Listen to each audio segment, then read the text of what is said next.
the Mile High City. Good morning, Denver, Colorado. Billy, we're back. Yes, we are. I was surprised that our keys worked the door. That was a surprise. I'm like, hey, especially after how well it went with Pete and Blake. Yeah, that was cool. I got a chance to listen and even watch on the YouTubes, the X's, the Twitters, the Rumble stuff as well. He did a great job. It was fun to see. Yeah. And then Saturday was wild, man. Phone just goes crazy right after the attempted assassination of Donald Trump. And Pete and I did 2.5 hours along with Blake, nonstop, no commercial. There was another radio station that was talking about a baseball game. That's great. So we were on top of it. The team went into action. We wanted to provide the best updated news we could on that historic moment. So wonderful. And you took some of your vacation time off, which is great. That's very nice. Right. That is fantastic. I mean, that was just a wild day. And we're going to get into that in just a second. We're going to get some updates. And I'm going to talk with Ash Hess, who's a retired senior NCO. He wrote the newest version of the Army marksmanship course and is a competitive long-range shooter. We're going to ask him about just the dynamics, the physics. Yeah. How good do you have to be to try to make that shot? Yeah. Now AR-15s, which is the roughly the model that he was using. People have been talking based on length of the barrel can get up to like 600 yards. So, but this was it within that. But then again, you and I picking up an AR-15, we're not hitting anything at 600 yards. I'm not hitting anything at 100 yards. So no, that's not going to happen. Yeah. Right. So we're going to talk with Ash in just a second. You're going to stick around for that. And then later in the show, and by the way, we want to get into all your calls on the assassination attempt of Donald Trump that took place on Saturday. And then did you see the media coverage, the headline from the Denver Post on Sunday? That was awful. We'll cover that. We'll cover Joe Biden's response. We'll cover your response. What did you think? Are you going to remember this? Is this going to be one of those moments in your life you'll never forget where you were when you heard there was an attempted assassination of Donald Trump over the weekend? So we'll cover all that, plus breaking news coming from Blake Olson. Speaking of that, let's tune in to Blake. Good morning, Blake. How are you? Hey, I missed you guys. Billy, you're back. Great to hear your voice. Love it. Jeff, great working with you on Saturday. Absolutely. I got to say, John did an outstanding job. He was producing when Mike was on the air with the restaurant show, of course. And man, he worked so hard to put it all together. And Kelly and Geronimo, and they came in and just did a great job. And Jeff, you were awesome, man. We had Bobert on the air and a lot of people through your Rolodex, and it was really great coverage, from everyone involved. So, and I was talking to my family about it yesterday, and they said, they tuned into other news stations. They didn't break in. They didn't even do any breaking updates. They just kind of continued with their programming, but we understood the historic significance of that moment and made the priority. I mean, you probably had nearly a dozen people that were working to bring that to folks Saturday afternoon. So that's all at 710knews.com. Go ahead. Yeah, and Pete got in there quickly. I'm sorry. Yeah. Pete was like, he rushed in there. Right when Kelly called him. So Pete was leading the thing. He's probably working out right now, listening to us. Oh, it was great that he came in. That was really cool. Bike. Yeah, that was cool. Now, how did you get out of it? I was working. Okay. You were at another radio station. I was at another radio station. I had to work with Westwood One. I was telling Jeff off air that, we were on vacation last week. But between shifts that I had scheduled for Westwood One and fill-in and emergencies, I ended up doing 53 hours on air with them last week. Wow. So I was on air. Oh, so, I couldn't do anything else. I know. I appreciate it. No, absolutely. I know you worked harder than all of us last week. It's not harder. It's all music stuff. That's not hard. This is fun. It's not hard. No, I took 4 kids camping. I think I worked That's hard. Yeah, you worked harder. That's much harder. You definitely much harder.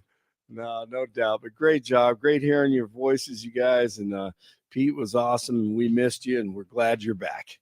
So we'll get into it. 68 and sunny in Denver, expecting highs in the mid-90s. The 7-10 5-day forecast coming up. Our top story. Something that said, take a look at what happened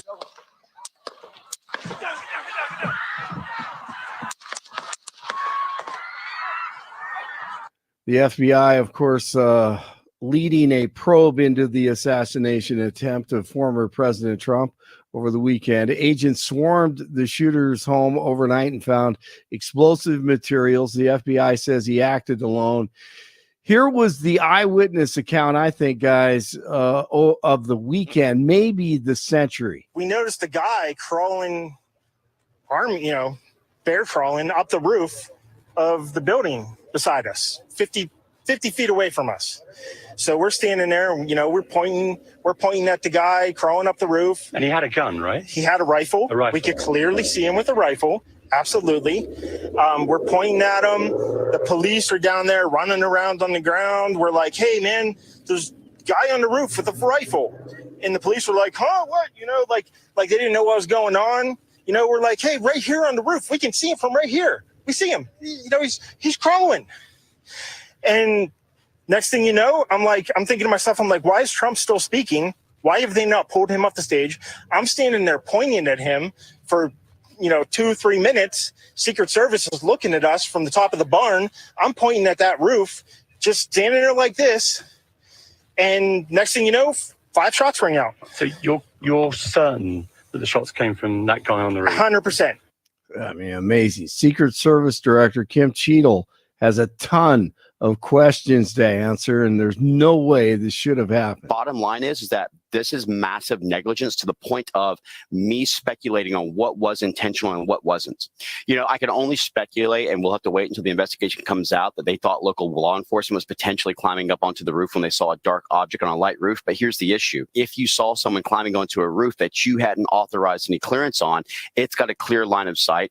It's exactly adjacent to the shooting where the president was sitting, and you're talking about a pop shot, and you got people yelling, and there should have been comms. The minute that local law enforcement, who apparently had a rifle pointed on, there should have been an emergency frequent comms channel that they could have said, we have a shooter on the roof. Secret Service should have rushed the stage and immediately took the president and took him off, and then responded to the counter sniper. The shot should not have gone off. That's Representative Corey Mills, a former U.S. sniper. True patriot Corey Comprator, a girl dad, a firefighter, was the Trump supporter who was shot and killed. The fire chief, his friend, Randy Reamer. He was a greatest American hero. He took a bullet for the president. He protected his family, covered his family from gunfire. He loved his family, loved his girls. They were his world. Loved the fire company. He was a 30-year veteran of the department. He's one of the greatest human beings I've ever met in my life. So Republicans in Milwaukee this week, today, kick off the Republican National Convention. They officially nominate Trump, and there is added security, dramatically heightened this week. In 1912, just a block away, Teddy Roosevelt was shot in Milwaukee. President Biden condemned it, but said Saturday he wouldn't confirm that it was an assassination attempt. I don't know enough to. I have an opinion, but I don't have any facts. So I want to make sure we have all the facts before I make any more comments. Thank you. All right, police searching for a 14-year-old suspect in connection with the deadly shooting in Denver's River North Art District that happened last week. Stephen Joseph Marquez, a.k.a. Esco, is the suspect. Anyone with information on his whereabouts should contact Metro Denver Crime Stoppers. 2 people killed in 2 separate motorcycle crashes in the metro area on Sunday. The first one happened in the afternoon in Douglas County, and the second crash happened later in Federal Heights. Police in Birmingham, Alabama, searching for suspects in connection with 2 separate shootings over the weekend that resulted in the deaths of 7 people. 10 other victims were also wounded. Lots of Houston area residents are still sweltering in the dark after Hurricane Beryl slammed Texas last week. As of last check, over 290,000 customers were without electricity. Actress Shannon Doherty, best known for her roles in Beverly Hills 90210 and Charmed, has died after a battle with cancer at the age of 53. Mommy scared me. Honey, you're beautiful. Not California beautiful. Brenda. She's been fighting it a long time. News brought to you by Lair Fireplace and Patio, Denver's premier source for everything fireplace, patio, and grills, locally owned and operated since 1954. Online at lairfireplacepatio.com. 64 in Parker, 65 in Lakewood, 68 in Denver. Rockies beat the Mets 8-5, but enter the All-Star break last in the NL West. They return to Coors Friday night against the Giants. Jeff and Billy have returned. It's Monday morning. Blake Olson, News Talk 710 KNUS. Here's your 710 5-day forecast. Temperatures will be warm, getting into the mid-90s today with afternoon and evening scattered showers and thunderstorms possible, low to mid-60s tonight. Cooler, mid to upper 80s with afternoon and evening thunderstorms likely Tuesday. Cooler still, low to mid-80s for Wednesday and Thursday and Friday with afternoon and evening thunderstorms each day. Weather sponsored by Branch Planning. Some income annuities are paying 25 to 45% more than last year. Get a free retirement review by calling Branch Planning today at 720-651-9800. Find out more at branchplanning.com. Meteorologist Don Day in the 710 KNUS Weather Center. Here's your 710 5-day forecast.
Billy, that's an eclectic group up there. Yeah. Cheyenne Frontier.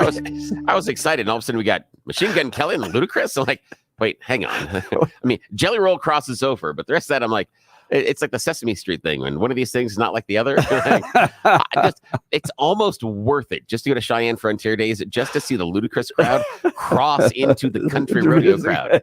Just because. I thought the Five Finger Death Punch thing was great last year. Now they're going next level. They're bringing Ludacris. Oh my God, I got to see this. Just That'll because be interesting. The people watching alone is next level. Oh God, we got to go to that. All right, joining us is Ash Hess. He's a retired senior NCO. I think that means non-commissioned officer. Was not in the military, but we'll ask him here in just a second.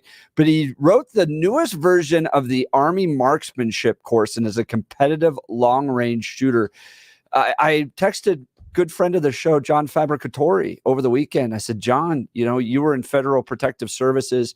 Do you know people that are sniper trained that could give us a sense of the difficulty of what happened, kind of the mechanics of the shot that took place in the assassination attempt against Donald Trump? And John recommended Ash, and I'm so grateful that he can join us. Busy guy, but he's taking some time to be on the Jeff and Bill show. Ash, thanks so much for being on the program. Thank you. Yep, thanks for having me on. So, Ash, you saw what happened on Saturday, all the news reports. You have an incredible background in sniper training. You wrote the newest version of the Army marksmanship course. You are a competitive long-range shooter. Give me some of your initial reactions to what happened on Saturday from a kind of security sniper perspective. Well, I mean, just to start off, I never did sniper school. The snipers are weird, so I just wanted to throw that right off the rip. That I never did that, but I shoot long range a lot. One of the most interesting things coming from the videos is something that military people, around the world, we spend time on ranges where we're raising paper targets up and bullets snap past us. So you're not getting shot at because you're behind cover, but you're hearing bullets snap by a lot.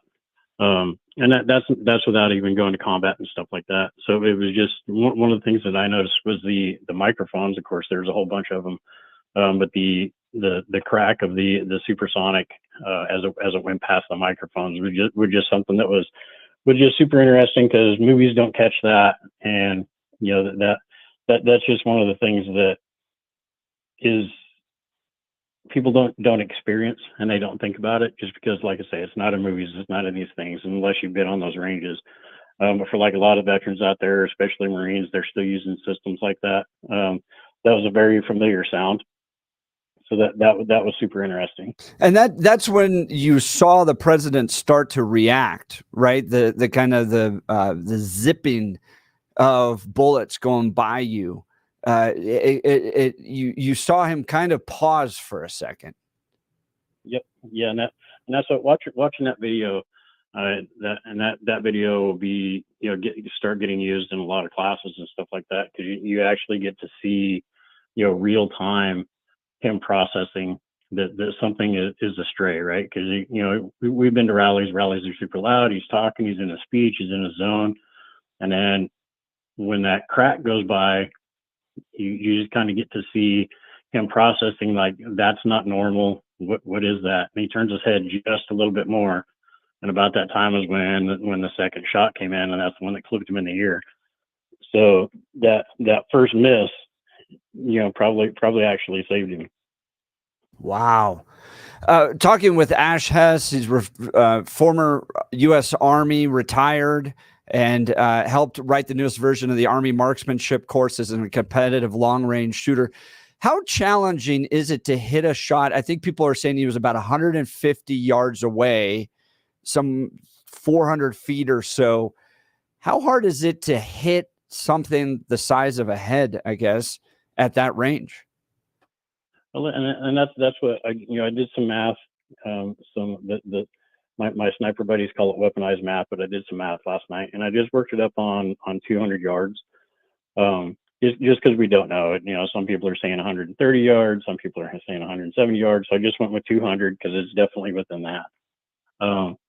So starting off with conditions, if you, me, and Bill all go to the range and we're just shooting at a 100-yard target, and we're all laying down, and we're just it's just there, and the sun's great and everything is there, and it's going to be a very easy shot. So just get you down on there. You lay down, you do the shot, you get the hit, it'd be great. When you start adding conditions, that starts getting much harder. First condition is you've got a moving target, because even though he's fairly stationary at the podium, his head's turning and all that sort of stuff, which is changing the size of the target. So as he's turning his head, and that's moving it. Headshots are fairly small, but again, we're within 200 yards. Now, but you start adding conditions onto it. He didn't just show up at the range and shake hands and talk a little bit and chat and just lay down and start shooting guns. He was, sneaking past cops, and he was sneaking past all these things. So you get a little bit, you've got those conditions where he was, having to do stuff and that sort of thing. So that makes the shot just a little bit harder. And then I didn't catch what the weather was on Saturday for there, but it was basically literally a hot tin roof. And he was wearing shorts and a t-shirt. So that makes it less comfortable to get down there to, so that adds a little bit to the shot. And then, you guys are out in Colorado, you've been around hunters, people talk about buck fever. And, I've been trying to think of a good way to say this, but if you kind of put yourself in that guy's shoes just for a second, it's not a big trophy elk. It's not a big trophy deer. It's a former president of the United States. So you've got this, this target in there. So that's, if you put it into that perspective of that big elk, then you got that sort of condition that mentally, because you're not just thinking about it. It's not just a shot. And then you add on that, that there's no military background, there's no that sort of thing. So that shot gets progressively harder and harder and harder. And then So when we go out and we're getting ready to do our competitions with quantified performance, or we're doing anything like that, we'll spend hours zeroing the gun. So we'll get it all tuned in. Hunters do the same thing. They go out, long before hunting season, they pick their load and they go and they zero it and they check it, and then they check all their stuff and get everything ready. Then they baby it until it's time. So this, a lot of details are not on how he got the gun, but probably without, a whole bunch of experience. He was only 20 years old. So without a whole bunch of experience in like competition or military, maybe that prep time of getting that zero in wasn't quite good enough. So that makes that shot harder. All these things are just making this shot harder. And by no means was it an impossible shot. Trump got super lucky. We all got kind of super lucky on that. And maybe there's some interventions, some stuff like that, but just the mechanics, when you start adding in the factors of a zero and then a not a good position and sneaking past all these things, then it got progressively, harder. And then luckily he missed, but there's some stuff in there, just a little bit on the gun. So the speculated rifle, I've heard rumors of it being a Ruger. It doesn't really matter. But basically those guns, with typical ammunition, what competition shooter guys will be basically at that range will be printing about probably a 2-inch group. But that's with a dedicated gun, good ammunition, all the sort of stuff. That system and the typical go to the gun store and buy it with the ammunition that's available at the gun store is going to be shooting about at that range, probably closer to an 8-inch group. So, and basically every kind of figures ahead is about an 8-inch target. So with just the mechanical abilities of the rifle, taking out all the conditions that I already talked about, that was if you shot, there was no room for any mistakes. Just because the system is basically, that was the capabilities of the system, right? If you have a car that does 70 miles an hour and you try to get on the highway and go 72, something's probably going to break. So that just made all those things combined, made it into a fairly difficult shot. Luckily it landed, on our side of it, but it wasn't a, I see on the internet, everybody's just like, oh, I could have made that shot with my eyes closed. I'm like, oh, okay. You start adding in reality into it, and it got super hard. Now, Ash Hess, retired Army, author of the newest version of the Army Marksman's Guide, helped work on that, joining the Jeff and Bill show. I've got a couple of questions. One, you talked a little bit about the difference in the size of the grouping. Can you explain a little more detail about the specific, again, we're guessing on the model of the gun, but why going from your very tuned in long rifle, the one that you take in competitive shooting, why the grouping would be so much larger with just the gun and the bullets off the shelf? What is the reason that it goes from the 2-inch grouping to the 8-inch grouping? Why is it more difficult just taking that gun off the shelf, the ammunition off the shelf, and it makes it a harder shot? Just kind of diving into it a little bit deeper, please. The short version is basically rifles are kind of built to, it's manufacturing, right? So a barrel that will print, we'll just go to 100 yards. A barrel that will group at 100 yards is going to be more expensive and harder to produce than a one that will do like 3 or 4 inches at 100 yards. So when you start getting into, and then reliability and stuff like that, there's some things we do called chrome lining, and you've probably seen stuff people talk about match barrels and this and that. Basically, your off-the-shelf rifle is just going to be that 3 to 4 inch gun at 100 yards, just for reliability and manufacturing. Yeah, it's like getting a 4-cylinder sedan versus going and buying a Porsche. You're going to get different models, different tuning. Yeah. Okay. Yeah, exactly. And then you take that, to use the car analogy, if you take that Porsche and you go and you put 87 octane into it, you're not going to get the performance that you would get with, a higher quality fuel, right? So even if you had, a well-tuned, rifle with a whole bunch of, all the stuff in it and a good barrel and all that sort of stuff, just going to, the gun shop or going wherever and buying, ammunition that when you look at it, it's just like going to the gas station, there's ammunition that is 40 cents a round. There's ammunition that's 60 cents a round. And then there's ammunition that's $1.20 a round. So you're like, you look at these things and obviously, a good ammunition costs $1 or more. And then you find ammunition for 50 cents. It's just like, going to the store and you've got your favorite soda brand that's sitting right there. And then next to it is the cheaper version of it. So they had to cut corners somewhere. So that the ammunition generally is in that same area, 3 to 4 inches. So, and then with that, we've been talking about 100 yards. Basically, as you go out in distance, that group gets larger. We use a term called minute of angle to basically, it's just a measurement that we use to do that. So that 2-inch group or that 4-inch group at 100 is going to end up being an 8-inch group at 200, and then it's going to end up being a 12-inch group at 300. So, and that's just the way the math works. I'm not a math guy, so I won't get too deep into that. But so just that, if the gun's printing at 4 inches at 100 yards, then we get out to that 200 area, and then it's going to be in that. And that's just, that basically it's taking the 4-door sedan and putting 87 octane into it and then trying to go get into a race. Yeah. There's just things that aren't going to be there for you. Now, Mr. Hess, I want to talk to you a little bit about how difficult it would have been for this, so far what we know, an untrained shooter to hit a shot like that. You talked about a lot of the physical limitations, the fact that he's on a hot tin roof. He's probably not trained for it, more stress. He knows that he has kind of a small window.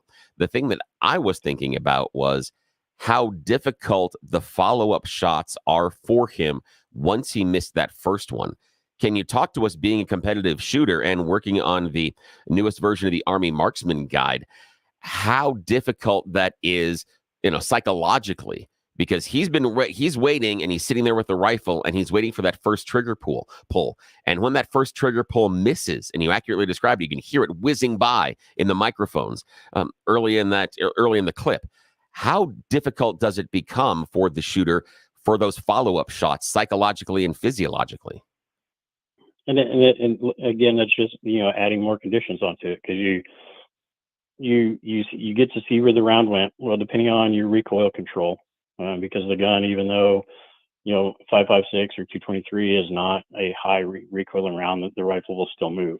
So in that, if you're able to pay attention and see where the bullet went, you should be able to make some sort of adjustment. But add in the psychological stress, as soon as you press that trigger the first time, you might have, and he did. He got away with it up to that point.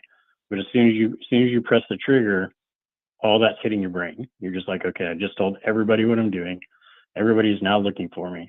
And I played with it a little bit last night, and we talk about split times, and basically that's the time in between the first and second shot and third shot and so on and so forth. We use that for, competitive. We're trying to always speed that up. And I was playing with it and basically press the trigger about every half a second. And that's just, I couldn't get one of my fancy shot timers to actually pick it up off the phone or off the speakers. So that was in there. So basically in that half second, he had to readjust the sights after the gun recoiled, see where that first bullet missed, and then attempt that second shot all in half a second. So when you have 30 seconds or 10 seconds or 2 minutes, like if it was us at the range getting ready to shoot and you're shooting at your leisure, that first shot, you have plenty of time to get the sights lined up and all that sort of stuff. But trying to do all that again and process all that and apply it in that half second, then that just makes that little bit harder. And I don't think he did a lot of that. I think that he was just going with the typical, as we teach, put the sight center mass of the target and then press again. So that made it, and then when he fired the third shot, by the time the third shot happened, because the videos that I have a couple different angles, and basically the way just listening to it sounds like he fired 3. So that third shot that he fired, he knew the gig was up. He knew everything was happening. He saw Trump move, Trump drop down when he got caught in the air. So he saw that and he fired again. So that third shot probably didn't have a lot of effort put into it. So it just, because it got super hard because reality came crashing in on him at that point. And then whether he felt that he actually hit Trump or what, then that third shot, I probably didn't get a good aim on it, but I could be completely wrong on that. Ash Hess, U.S. Army, retired and helped author Army marksmanship course and is a competitive long-range shooter. So as everybody's taking in this information and you're watching it all, my mind goes back to Lee Harvey Oswald, right? And the idea of people just going, really? Could a guy in a book depository hit that well?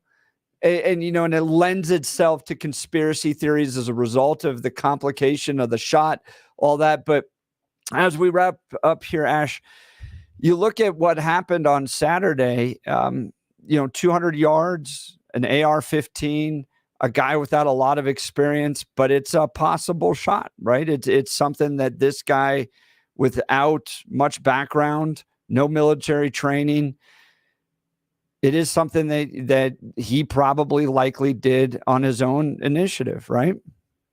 Yep. Yeah. I mean, like I say, the shot wasn't impossible. It got, a lot of the stressors that we've been talking about are, we'll say normal people stressors. And normal people don't shoot at presidents. So we don't know how exactly he was being affected with those things. We're talking through it as to how we would experience and all that sort of stuff. So we don't know those stressors.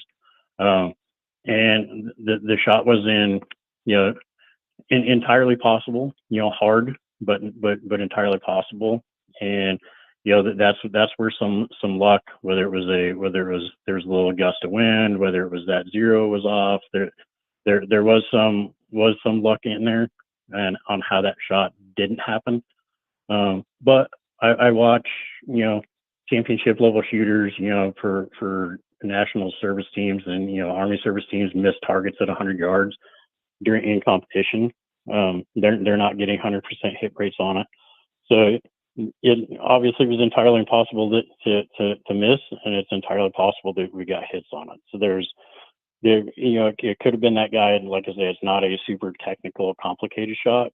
There were just those other things just caught up on the good side. Ash, I got a question to ask you, and then we got a caller here real quick if you're willing to take a quick call. But absolutely, 1 inch in a different direction, and this country would be in a very different place today. If that had hit dead on, it was a headshot against the former president of the United States. How much at 200 yards does a barrel have to change for it to be 1 inch in another direction? And he was using iron sights. So there's pictures of AR-15 iron sights. For all the listeners, if you haven't looked down a set of sights, I would say that it was probably, not even a quarter of the width of the front sight post. So as you look at that picture, basically it's a very small amount. And that gun grouping at 8 inches, that it could have been in that inherent flaw of the gun. So it could have went 2 inches the other way, or it could have went that 1 inch the other way. So it was super close, and probably not even at that level of stress and that level of, like my psychology guys call it, level of arousal. You just how fast your brain is working. Probably wasn't even noticed in it. Wow. All right, let's go to the phone lines. Frank, Denver, you're on the Jeff and Bill show with Ash Hess. Go ahead. Thanks, Ash. Was his rifle scoped? I haven't seen enough pictures on it, and I don't want to speculate. I saw some terrible pictures that that, as the internet calls them, potato pictures, where you can't even tell what it is. And that might make some differences on it, but I can't confirm nor deny that. And then how long do you think that Secret Service counter sniper, how many seconds was on that kid, had him in his sights before he pulled the trigger? And was there more than one? And that's speculation, because I've seen a whole bunch of reports, and everybody's seeing reports. And I did a bunch of time in combat and all that sort of stuff. and I don't know their rules. We assume that it's if you see a gun, shoot. But on that same, we've been talking about the psychological stressors, right? So for that Secret Service guy, even though it's his job, he had sights on an American citizen that he didn't know what he was doing until they saw the gun, until they saw the shots. So, if you look back at past, with the government doing stuff like that, then those guys that press that shot are it doesn't come out well for them. And once you press the trigger on something, you can never take that back. It's always in your head. And they said that was a 488-yard shot. Yep, something like that. 488 yards or feet? I think it was like 200 yards, Frank. No. That's the shooter. Oh. The counter sniper supposedly was 488. Yeah. Wow. Because he's on the other side of the stage, is my understanding. Yeah. So the Trump shooter's on one side of the stage. If we were looking straight onto the stage, Trump shooter's on the left side of the stage on top of the building, and the counter sniper is sitting on the far right side, other side of the stage. And I think part of it, and just getting into the conversation, part of some of the delayed response inside the sniper, from what I understand, though, is that they weren't looking at that part of the perimeter. The sniper was looking at an interior perimeter, so they weren't having eyes outside where the sniper set up, where the guy shooting Trump set up. And it wasn't until notifications from local law enforcement and from eyewitnesses that they actually were notified that was a danger area. They weren't looking in that area at that time. Yeah. Well, Frank, I appreciate the call. Thanks so much. And Ash, really appreciate you taking time. Former U.S. Army, retired now, helped author the marksmanship course, and is currently a competitive long-range shooter. You can follow him on LinkedIn. Just type in Ash Hess, ASHHESS, and you can follow him there. Thanks for helping two guys that aren't competitive shooters understand the nature of the shot, the stressors, the breakdown of the gun, the breakdown of the bullet. All of those details matter, are hugely consequential in this case, and you provided a lot of good expertise on it. And I appreciate you joining the Jeff and Bill Show, Ash. Yeah, it's my pleasure. You can give me a call anytime. So again, Ash Hess, you can follow him on LinkedIn over there, ASHHESS. We'll continue. We've got a lot to cover today. I want to get into Stephen Woodrow's response over the weekend. We may have our new next Tim Hernandez down at the state capitol. This lawmaker, his response to the attempted assassination of Donald Trump, plus the Denver Post. And I'd like to hear your thoughts, questions. And I didn't want to get into this with Ash because it's not his level of expertise, but Hugh Hewitt did a good job on the show before talking about this as well. I think it's going to come down to rules of engagement. And they didn't really know if it was law enforcement because, as Ash said, when you pull that trigger, there is no coming back from it. And if it had been local law enforcement that was crawling up there, there's maybe possibly confusion around that. I don't know. Yeah. And there were reports that he showed up with the rifle, outside what would be the security perimeter. But based on rules inside the state, that's perfectly legal. And so it wasn't necessarily, while it was unusual, it wasn't necessarily a huge red flag. That dude was walking around with this rifle beforehand. And it wasn't until he started to ascend the building and get onto the roof that people were like, wait a minute, hang on here. And that's, from what I understand, based on the timeline, that's when local law enforcement also started asking some questions. But again, they don't know at that point. So again, it's a delayed response. But yeah, rules of engagement may be part of this too. Absolutely. Lots to talk about today. You're not going to want to miss this very special broadcast following the attempted assassination of Donald Trump over the weekend. You're listening to the Jeff and Bill Show. News Talk 710 KNUS. At this hour in Rome, I'm Giles Gibson, and here are the top stories we're following. President Joe Biden has told Americans it's time to cool down the political rhetoric. He was addressing the nation from the Oval Office a day after a gunman shot at his rival Donald Trump during a campaign rally in Pennsylvania. Jagruti Dave reports from Washington. President Biden spoke for around 10 minutes, and in that short time, he sought to deliver a message of unity, calling for Americans to resolve their differences at the ballot box and not with bullets, listing a series of examples which included January the 6th as well as Saturday's shooting. President Biden said there is no place in America for this kind of violence. Security plans for this week's Republican National Convention in Wisconsin have not been altered in the wake of Saturday's shooting. Mr. Trump is attending and is expected to be formally nominated as his party's presidential candidate. Billionaires Elon Musk and Bill Ackman have publicly endorsed former President Donald Trump after the assassination attempt on him at a campaign rally in Pennsylvania. Musk made his endorsement in a post on X, the social media platform that he owns, alongside a video of Trump raising his fist after the shooting. And that's what you need to know at this hour. I'm Giles Gibson in Rome on Salem News Channel.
Welcome back to the Jeff and Bill Show. Absolutely fascinating conversation with Ash Hess, U.S. Army retired, helped write the newest version of the Army marksmanship course, and is a competitive long-range shooter.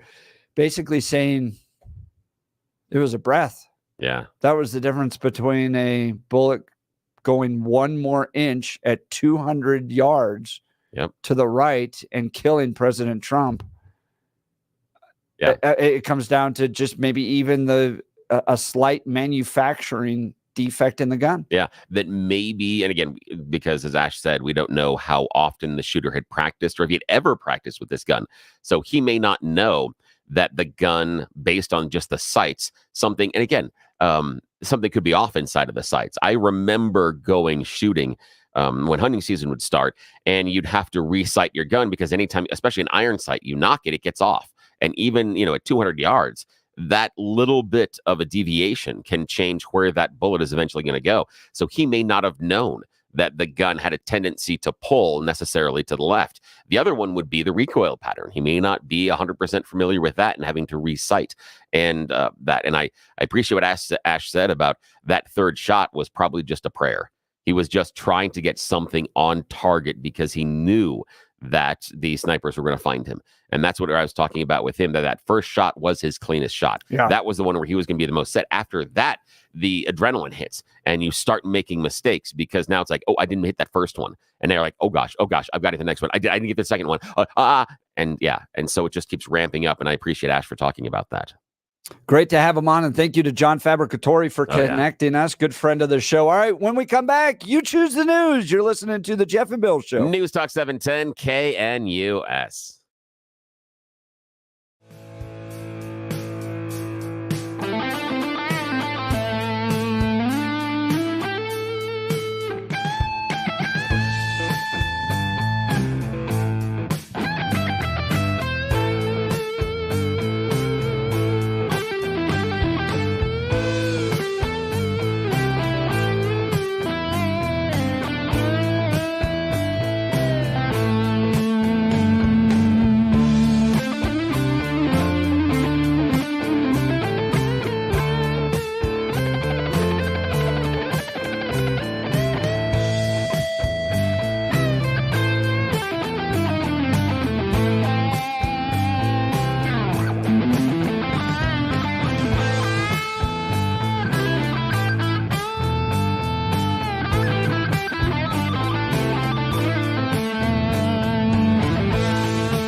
Billy, you know that.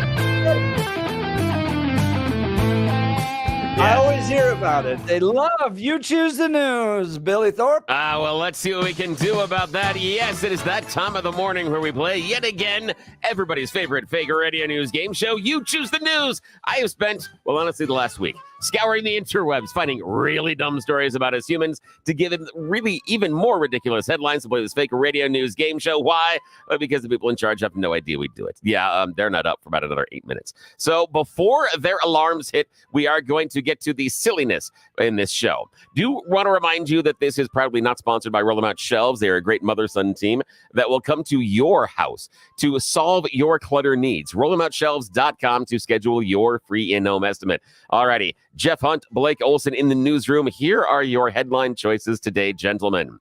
Headline number 1, Angela Lansbury ripoff. Headline number 2, putting money where your mouth is.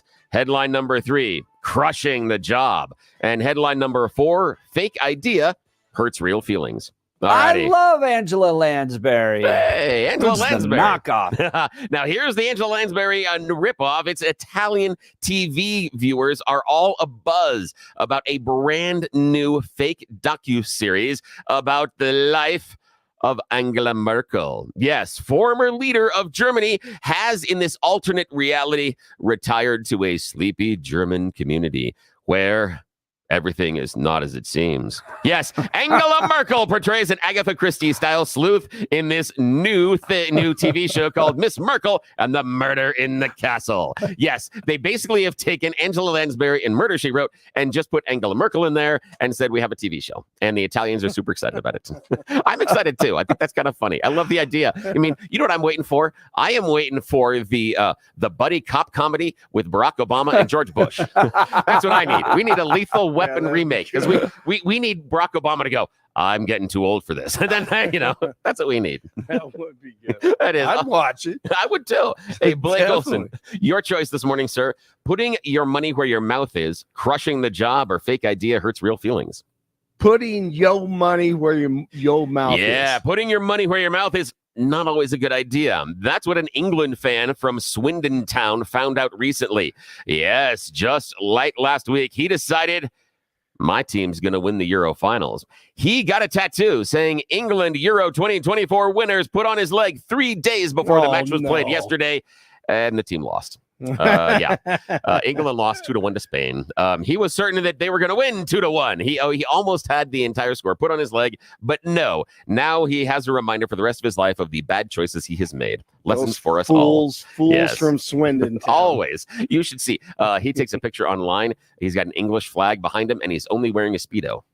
Oh, nice. You're welcome. He's making lots of good choices. Exactly. All righty. Final choice this morning, Mr. Hunt. Crushing the job or fake idea hurts real feelings? Crushing the job. Yeah, crushing the job. I found out as a teacher in India has been fired because, unfortunately, he was crushing his job. Sounds like a good thing, but no, it's not. During a recent audit, they found out that this teacher was spending up to 2.5 hours a day playing Candy Crush during classroom time. So yes, instead of teaching the little kids in India, he was actually playing Candy Crush. And again, they were able to track it because of the app features on his phone. And during the audit, they looked at it and they said, excuse me. Part of the reason they started investigating him is because there were some really, really stupid mistakes that his students were making over and over again on the same assignments. They just weren't learning because he wasn't teaching them. He was crushing the candy. So yeah, that's it. All righty. Back to you, gentlemen. Oh, that's it. I am a giant where can I loser. go with government employees in that joke? All right. When we come back, the Denver Post on Sunday, gunman dies in attack. You'll never guess about the news. You're listening to the Jeff and Bill Show. News Talk 710 KNUS.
It's 7 a.m. in the Mile High City, and you've tuned into the Jeff and Bill Show on 710 KNUS. We're back from vacation. I'm your co-host, Jeff Hunt, along with Bill Thorpe, bringing you the freshest insights and hottest takes from the right, left, center, and crazy. It's a beautiful day in the greatest country in history, and we're gearing up. Vacation. What's that? I'm going to side trip us here for a second. But vacation. Here's the thing. Okay. Sorry. When you're a dad and they're it's really is no vacation. Here's the thing. Vacations. Nobody that I know of in the history of the world has come back from vacation and gone, I'm ready. I'm ready to die. I feel refreshed and I'm going to attack this job. I don't know a single person that has done that. In fact, okay, this is my idea. I kind of realized that over the past week, this is the problem. It's the job thing. That's why I needed the vacation in the first place. If it wasn't for this that Jeff and I are doing, we wouldn't have needed the vacation. So I think we have this relationship backwards. I just think that, we're looking at, I got a vacation, so now I'm ready to go and attack work. No. The reason you needed the break in the first place was all the work stuff. So yeah, that's retirement, Billy. I'm never going to retire. Okay, I'm sorry. Yeah, back to you. Never going to happen for us. Never will.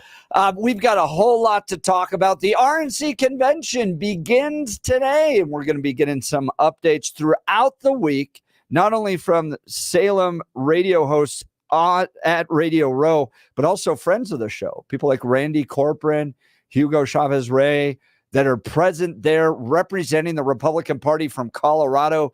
A whole lot to cover from the RNC convention, the party platform. In the 9 o'clock hour, we're going to talk to Paul Teller, executive director at Advancing American Freedom. They have come up with a letter they are circulating, encouraging the Republican Party to embrace the Minority Report with regards to the sanctity of life. There's a lot of debate last week over this issue. We're going to get some really good insight from within the room of what happened during the platform discussion, particularly as it relates to abortion. So Paul Teller will be joining us here in just a second.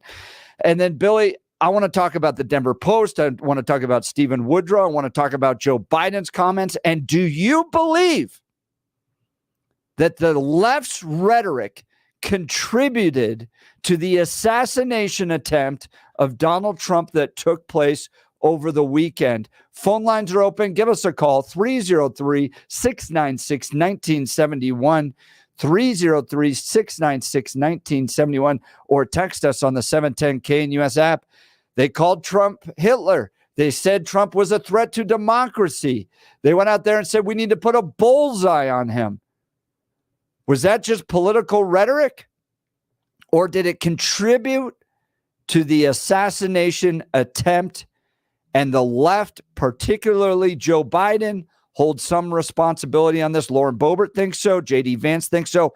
I want to hear from you. 303-696-1971.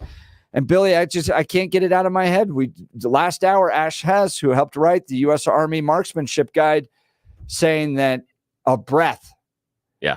That gun, breath to the other side would have resulted in the assassination of the president. And who knows, again, if the shooter, how they were trained or anything else, but breathing does have to do a lot of it. I know some people that have done some competitive shooting, and a lot of it is breath control. The idea of the exhale, of the, and then after the exhale, then that's the trigger pull. Yeah.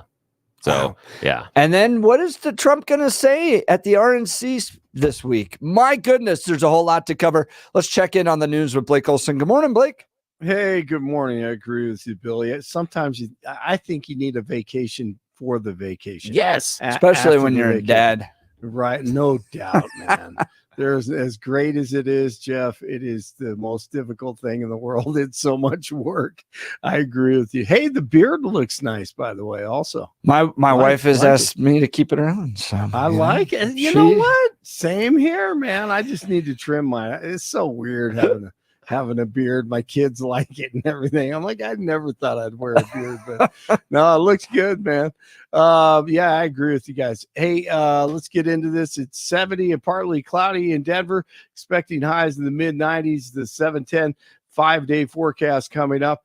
Our top story. And I mean this from the bottom of my heart. Trump is a threat to this nation. So that was Friday. The president, echoing what the left has been saying for at least 8 years now, did words like these incite the shooter. He says if he loses, there will be a bloodbath when he loses. And the United States Supreme Court said there's virtually no limit on the power of a president. Trump said if he wins, he'll be a dictator on day one. He means it, folks. We're not going to let that happen. Over my dead body will happen. Former AG Bill Barr. And the bottom line, I think, is that when someone is demonized to the extent that Trump was being demonized, you're putting a target on them. And you're increasing the risk that they are going to become a target for someone who has a mixture of these factors, imbalance, some potential political element to it. They become the target. And what was concerning me was that, and I understand both sides, the people on both sides that engage in extreme rhetoric. The FBI leading a probe into the assassination attempt. Agents swarmed the shooter's home overnight and found explosive materials. The FBI says he acted alone.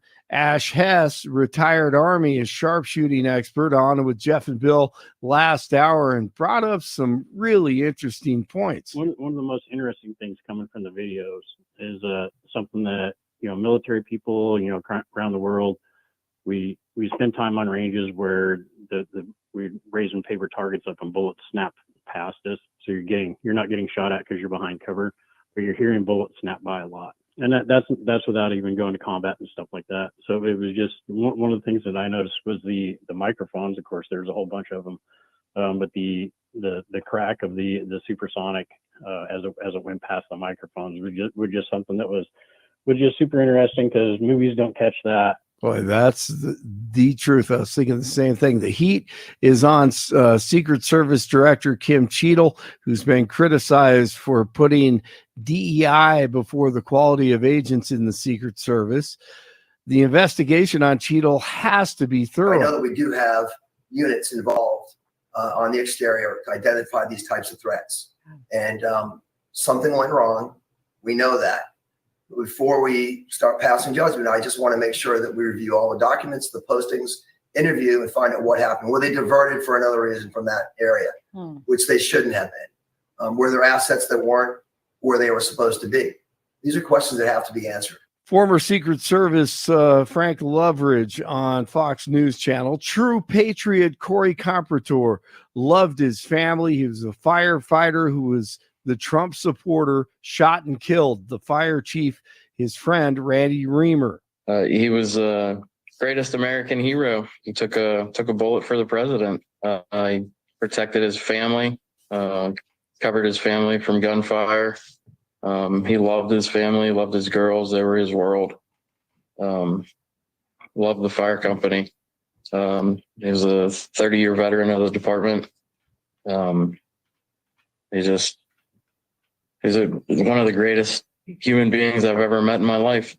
Trump is in Milwaukee this morning for the RNC, just a block away from where President Teddy Roosevelt was shot in 1912 and survived.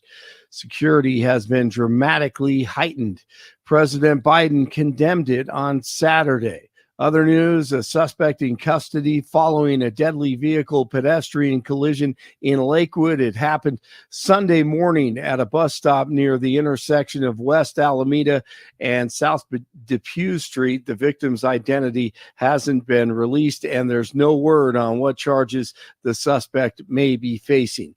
Police searching for a 14-year-old suspect in connection with the deadly shooting in Denver's River North Art District that happened last week. Stephen Joseph Marquez, a.k.a. Esco, is the suspect. Anyone with information on his whereabouts should contact Metro Denver Crime Stoppers. Police in Birmingham, Alabama, searching for suspects in connection with two separate shootings over the weekend that resulted in the deaths of 7 people. 10 other victims were also wounded. Actress Shannon Doherty, best known for her roles in Beverly Hills 90210 and Charmed, has died after a battle with cancer at the age of 53.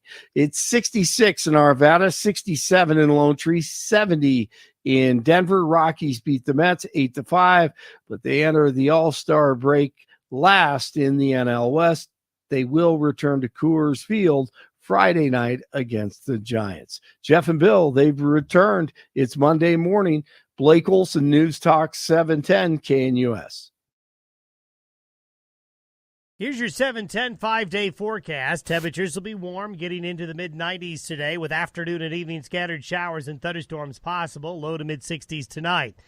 Cooler, mid to upper 80s with afternoon and evening thunderstorms likely Tuesday. Cooler still, low to mid-80s for Wednesday and Thursday and Friday with afternoon and evening thunderstorms each day.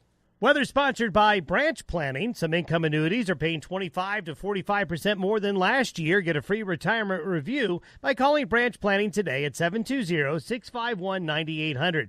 Find out more at branchplanning.com. Meteorologist Don Day in the 710 KNUS Weather Center.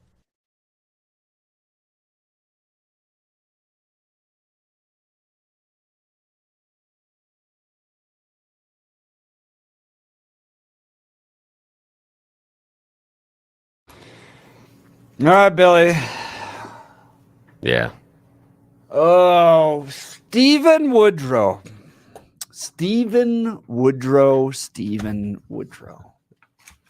Got to take a little moment of personal privilege here because this dude interrupted what was supposed to be a very nice day with me and my son. Yeah. After the Club Q shooting. Ah, okay. Okay. You remember that shooting down in Colorado Springs? Yep. Terrible Sure thing. do. Terrible thing that happened. And it was an attack on a gay bar down there. Yep. Okay. No information what happened. No information. Yeah. At the point, Mr. Woodrow decided to send a tweet about me. What? Did he Yes. think you were there? What? Just don't. Why did He he involve said you? there was blood on my hands Yeah. for the shooting that took place down at Club Q. Really? Because I'm a social conservative and I'm an outspoken What? social conservative. What? So that blew up Interesting. and there was a ton of media coverage on it. Yeah. And we're trying, there was no information on what happened. There was a shooting at a club. Yep. All of a sudden, everybody thinks I had something to do with it. And all because I believe in the biblical definition of marriage. Okay. So Mr. Woodrow comes out with another tweet. I don't like Mr. Woodrow. I blocked him after that. Okay. That's fair. I can see And why. I would like to go back to the fact that Mr. Woodrow at one point while he was sitting in committee hearing was liking certain tweets by a pornographic actress. Do you remember that story? I do not remember that one, but my gosh. Yes. So Stephen Woodrow and his Twitter account have always provided quite a bit of entertainment for the people of Colorado. Just an idea, just in theory, that maybe what we do is when our members of either the state legislature or national legislature, when they get in session and when they're on the floor, that their cell phones now, whatever the feed is, becomes public, and we have like a Zoom feed where you just have a whole bunch of screens so you see what they're looking at on their phones. I think we should do that. I think we should. It's just an idea. If you've ever testified, you know they don't care at all about what you have to say, and they're often playing Candy Crush. Exactly, just like our teacher in India. Just like our teacher in India. And on those things where they're taking testimony, what they have to do is the people that are sitting there, behind the big desk, and they're listening to the testimony supposedly on the screen behind them, we need to put whatever's on their phone screens right behind them. Just put it up right behind them so you can see what they're doing. Just because I think that's only fair. Sorry, continue. So Mr. Woodrow, who represents the good people, I believe, of House District 2 here in Colorado, which is the Denver metro area. He's like right down in Denver. Okay. All right. He decided to send out a tweet over the weekend. In light of the assassination effort against a former president, current presidential candidate, first time this has taken place in 42 years, right? Reagan, 1981 was the last one. I guess now 43, just about. Mr. Woodrow goes to his little phone, types in his tweet, and says this. Ooh, what? Can't wait. The last thing America needed was sympathy for the devil, but here we are. Ooh. Oh, jeez. Wow. Okay. That's a hot take. That's interesting. Interesting so much so Wow. that to Shad, the chairman of the Democrat Party here in Colorado's Wow. perspective, Woodrow needed to walk that back and delete Yeah. it. And it has gotten so bad for Woody Woodrow that he has now deleted his Twitter account. No. It finally took that. The dude that's great. had liked pornographic actresses while he was sitting in session. He claimed there was blood on my hands for the Club Q shooting, even though I had absolutely nothing to do with it. Yeah. But finally, he took a step too far. His Twitter account is deleted. The last thing America needed was sympathy for the devil, but here we are. This from a state rep, a Democrat state rep here in Colorado. Oh, jeez. And this is why I can't ever be elected to public office. People have, you listen to the show, you know that my mouth runs afield sometimes, and I don't always have the best filter. This is why I could You not have be... a better filter than this, Billy. That's true. That is true. You This have is a heck of a ridiculous. better filter. I can't believe. I mean, the idea of I can see where he's going with the Rolling Stones reference. I get it, but it. This is the weird part is we always have this idea that, after any sort of a shooting, especially something like this, so we don't want to make it political. But after this one, we totally made it political. We were always, no, this is not the time to talk about X, Y, or Z. This one became completely political right away.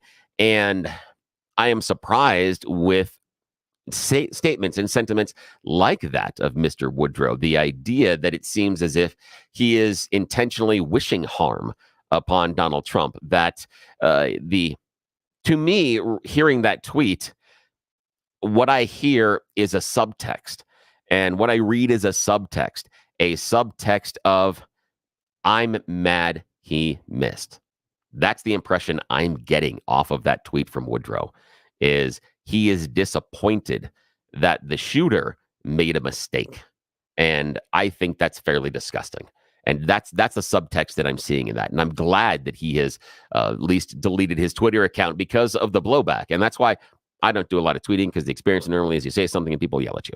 It's normally it. But enough people did come up and I guess yell at Mr. Woodrow that he figured, I can't handle this anymore. I can't take this anymore. And it's a good lesson. It's a good lesson for him, a good lesson for all of us. But I can't believe that after everything that he had said about you and everything else he's done, this was the bridge too far. Calling Donald Trump the devil. Wow. I also think it's part of the district he lives in where he good point. just feels like he can get away with this stuff constantly, and it's not a problem. So is Stephen Woodrow, Mr. Woody Woodrow, are you the new Timmy Epps? I hope so. Yeah, maybe he can be, because we saw how well it worked out for Tim Hernandez and Elizabeth Epps for those type of things. Because, worked out great for Hernandez, who got appointed to his seat. And again, I feel that part of the reason that he became so public in a lot of his statements is because he was given the seat. He didn't have to earn it. It was given to him like patronage. And so he figured that this was just gifted to him and this was his seat now. And he didn't realize that, no, you actually have to win an election. And maybe Mr. Woodrow will realize this as well. We can all hope. We can all hope. But again, it's the core of Denver. What do you do? To his credit, Shad Murib, I think that's how you pronounce the name of the Democrat chair, wrote this yesterday. Spoke with Rep. Woodrow. This is a regrettable tweet. And Colorado Dems condemn it. To his credit, though, he actually screenshotted the tweet and put it in his own tweet. Good. But we also condemn Lauren Boebert recklessly and dangerously blaming President Biden for today's attacks. Folks, we must commit ourselves to helping to calm our politics, not further dividing us. I want to play this audio for you, Billy, and I want to get listeners' thoughts as well. This is Joe Biden last night making some remarks about the shooting. How do you think he did? A former president was shot, an American citizen killed, while simply exercising his freedom to support the candidate of his choosing. We must not go down this road in America. We've traveled it before throughout our history. Violence has never been the answer. whether it's with members of Congress of both parties being targeted and shot, or a violent mob attacking the Capitol on January 6th, or a brutal attack on the spouse of former Speaker of the House, Nancy Pelosi, or information and intimidation on election officials, or the kidnapping plot against the sitting governor, or an attempted assassination on Donald Trump. There is no place in America for this kind of violence, or for any violence ever. Period. No exceptions. We can't allow this violence to be normalized. What do you think of his response, Bill? Yeah, it is decent. It is measured. I like the list of things. It gives a nice perspective of how things have ramped up. But again, they're words, and I don't believe that everybody talking about how we need to lessen our language and pull back. I don't think that's going to work, because I don't think that's where we are as a country. I don't think so. And I'd love to hear from the listener about, who they think is responsible for ramping up this rhetoric. Who's responsible for the idea that this kid picked up a rifle and went after one of the presidential candidates? Is there someone to blame? Is it the Democrat Party? Is it the Republican Party? Or is it America? I mean, who's to blame necessarily in this, that we've gotten to this particular setting? Biden did a nice job with that one. It's the tone that he should have, struck. It should be the conciliatory. It should be the nice. It should be, we can't have this. He didn't turn around. He wasn't necessarily ascribing blame to anything that his opponent did, or anything else, or anything that had been said about him, or anything else people on his side had said. He just said as a whole. And that's probably the smartest thing to do, is he was saying, trying to say as a group, an entirety of Americans, we need to re-examine what we're doing. But is it going to impact anything? Nah, 3-4 days, we're going to be calling each other names again. I think you're probably right about that, but I think it is important to take into consideration, and I've never really done this because I've actually studied history, is compare somebody to Hitler. Right? Like the guy killed millions of people. And you end up with this kind of, I've always seen it as intellectually lazy to compare people to Hitler, especially a guy like Donald Trump or even Joe Biden. But the left had done this. They've compared. There's even that magazine cover. Yeah, of Donald Trump with the little Hitler mustache on it. Yeah, and that is a problem. And I've always had, I push back on those Hitler comparisons universally, because I think it's abhorrent. I think that was a singular individual. There are other people that have done awful things. We can go to Pol Pot. We can go, a whole bunch of people. But I think it's different. In logical thought and critical reasoning, there's a thing called Godwin's law. And it means in a discussion or a debate, the first person that makes the reference to Hitler, saying you are like Hitler, loses because they've run out of arguments. That is it. And so that's what I hear when the Democrats were doing with Trump. I saw Godwin's law in action. So phone lines are starting to come in. We do have one open line. Give us a call, 303-696-1971. We want you to be a part of the conversation. This is the only station in Denver that invites you into the conversation, so we want to hear your perspective. Let's go to Dwayne and Divide. Is Dwayne back? Did we get him back from Uzbekistan or whatever? Yeah, either that, he's calling us from a prison. Kazakhstan. No. Kazakhstan. You and Borat? Yeah. 6 hours in Turkey, gentlemen. I want you to know there was never a time I was more nervous my entire life. Oh, wow. It kept getting me. Oh, no, Dwayne, your cell phone's breaking up on us. Okay, let me move here. Is that any better? Yeah, that's better. That's a little better. Okay. Or grab something that's metal. I've got the aluminum foil on my arm. We're back in business. Okay, good. Life is good. Yeah, no, I'm back. Well, it's anticlimactic, but yeah, I'm back.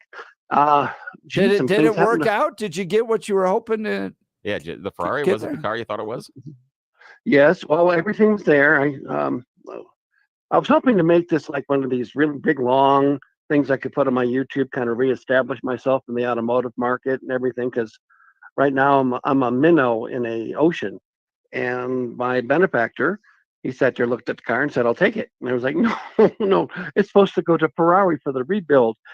I'm supposed to get video and tons of attention nationwide, worldwide. He goes, no, I'm taking it. And I'm like, that means, he goes, yes, it goes into my collection and I don't hear any more about it and you don't talk about it anymore. And I'm like, well, you did buy the F-40 off me, and you flew me out here, so I really can't complain too much, but I got a finder's fee, and that helps, but yeah. Fame eludes me, which is probably a good thing. Well, what do you want to say about the incident that happened over the weekend? What's your take on this one? What you see? Well, what do you hear? The fact that, when you sit there and think about, the way he just turned his head at the last second, Jeff will probably agree with me. In some ways, that almost seems like divine intervention. Yeah. Because it was kind of like, tick, and there it is.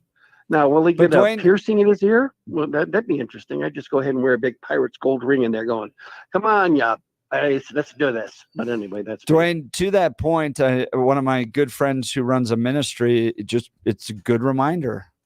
Many times we were 1 inch away from eternity. So your soul's got to be right with the Lord.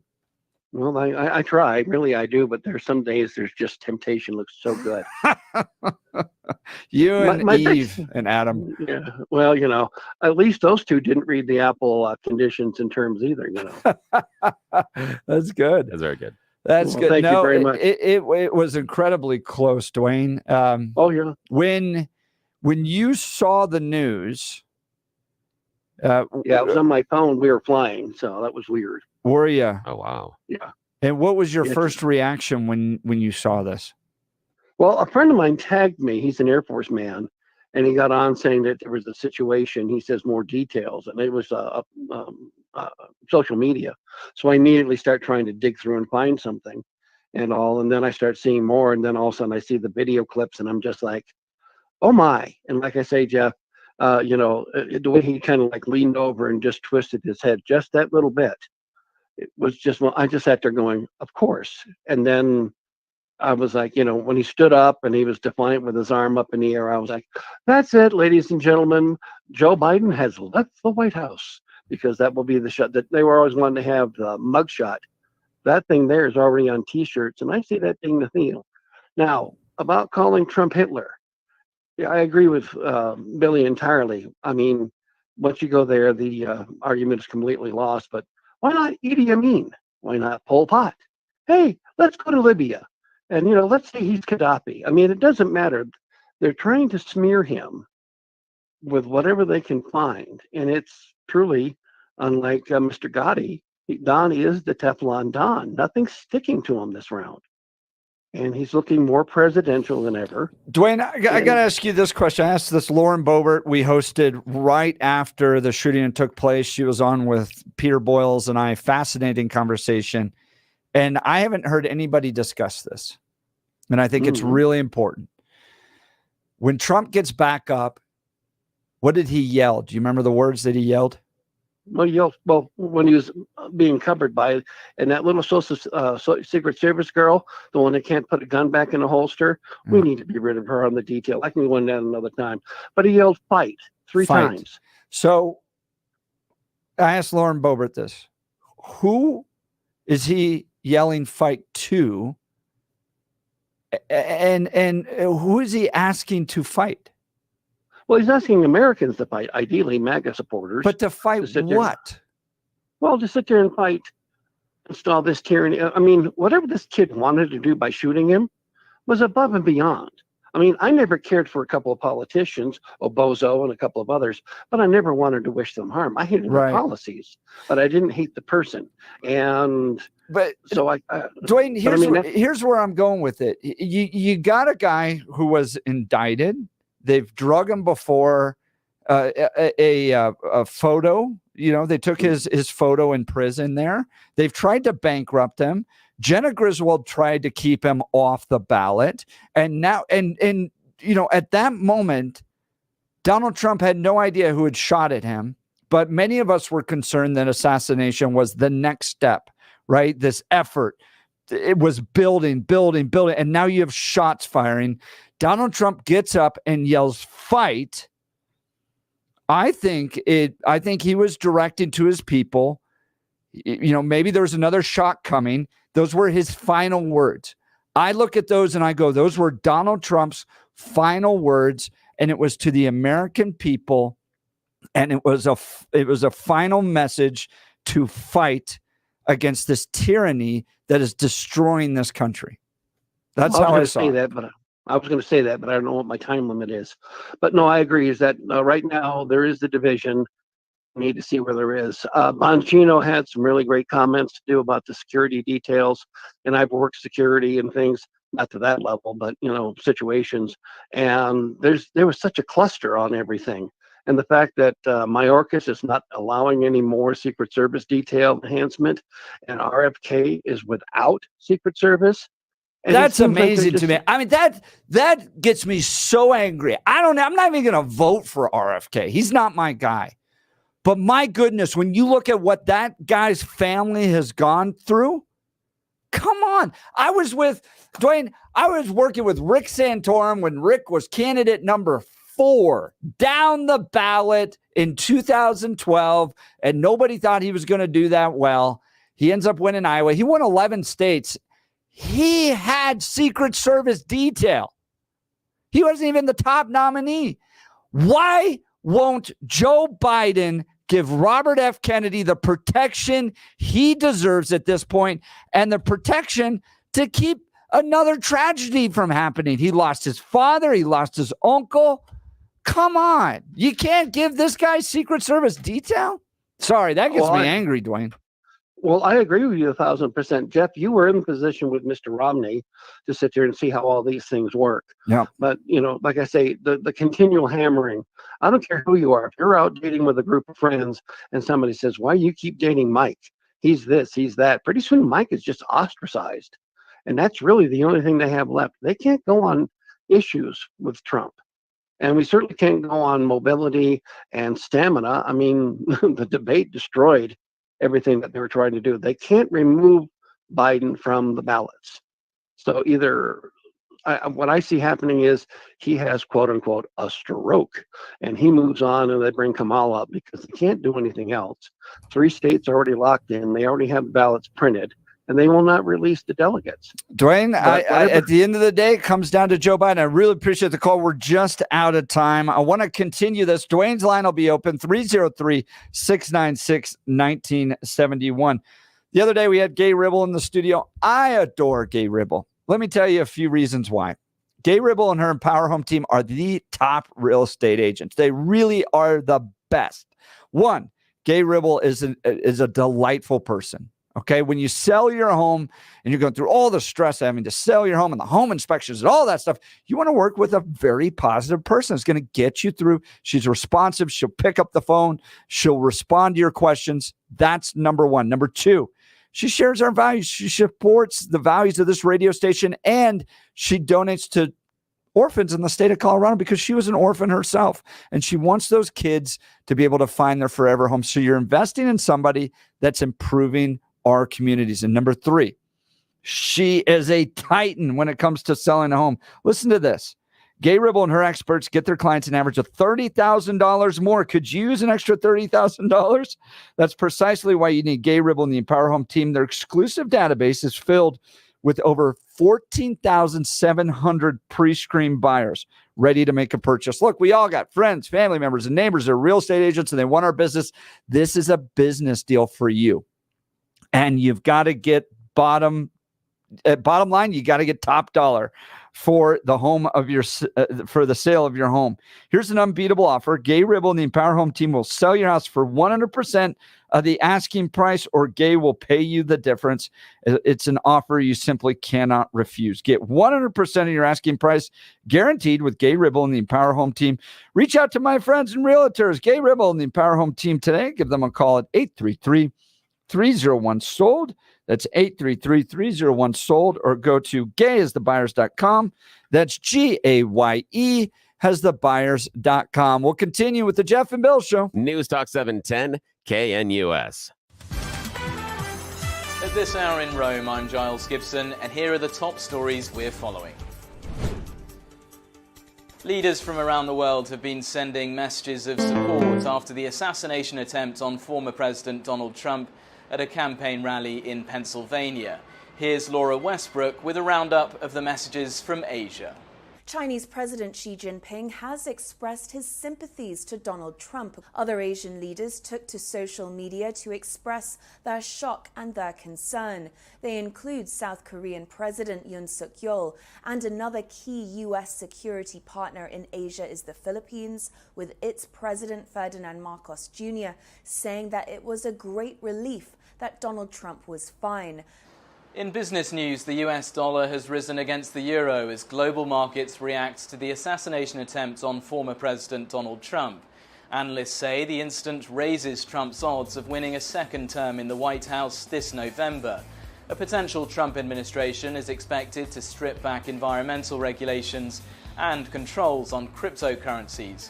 If Republicans take control of the US Congress, analysts are also anticipating tax cuts for individuals and corporations. And that's what you need to know at this hour. I'm Giles Gibson in Rome on Salem News Channel.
Welcome back to the Jeff and Bill Show. We are talking all things the assassination attempt against Donald Trump. Phone lines are filling up. Let's go to Brian, Colorado. You're on the Jeff and Bill Show. Good morning. Do we have Brian? Yeah, he should be there. He was there. He was hanging out for a while. Yeah, I'm going to put him on hold. You can All get right, we'll try to get him back on this.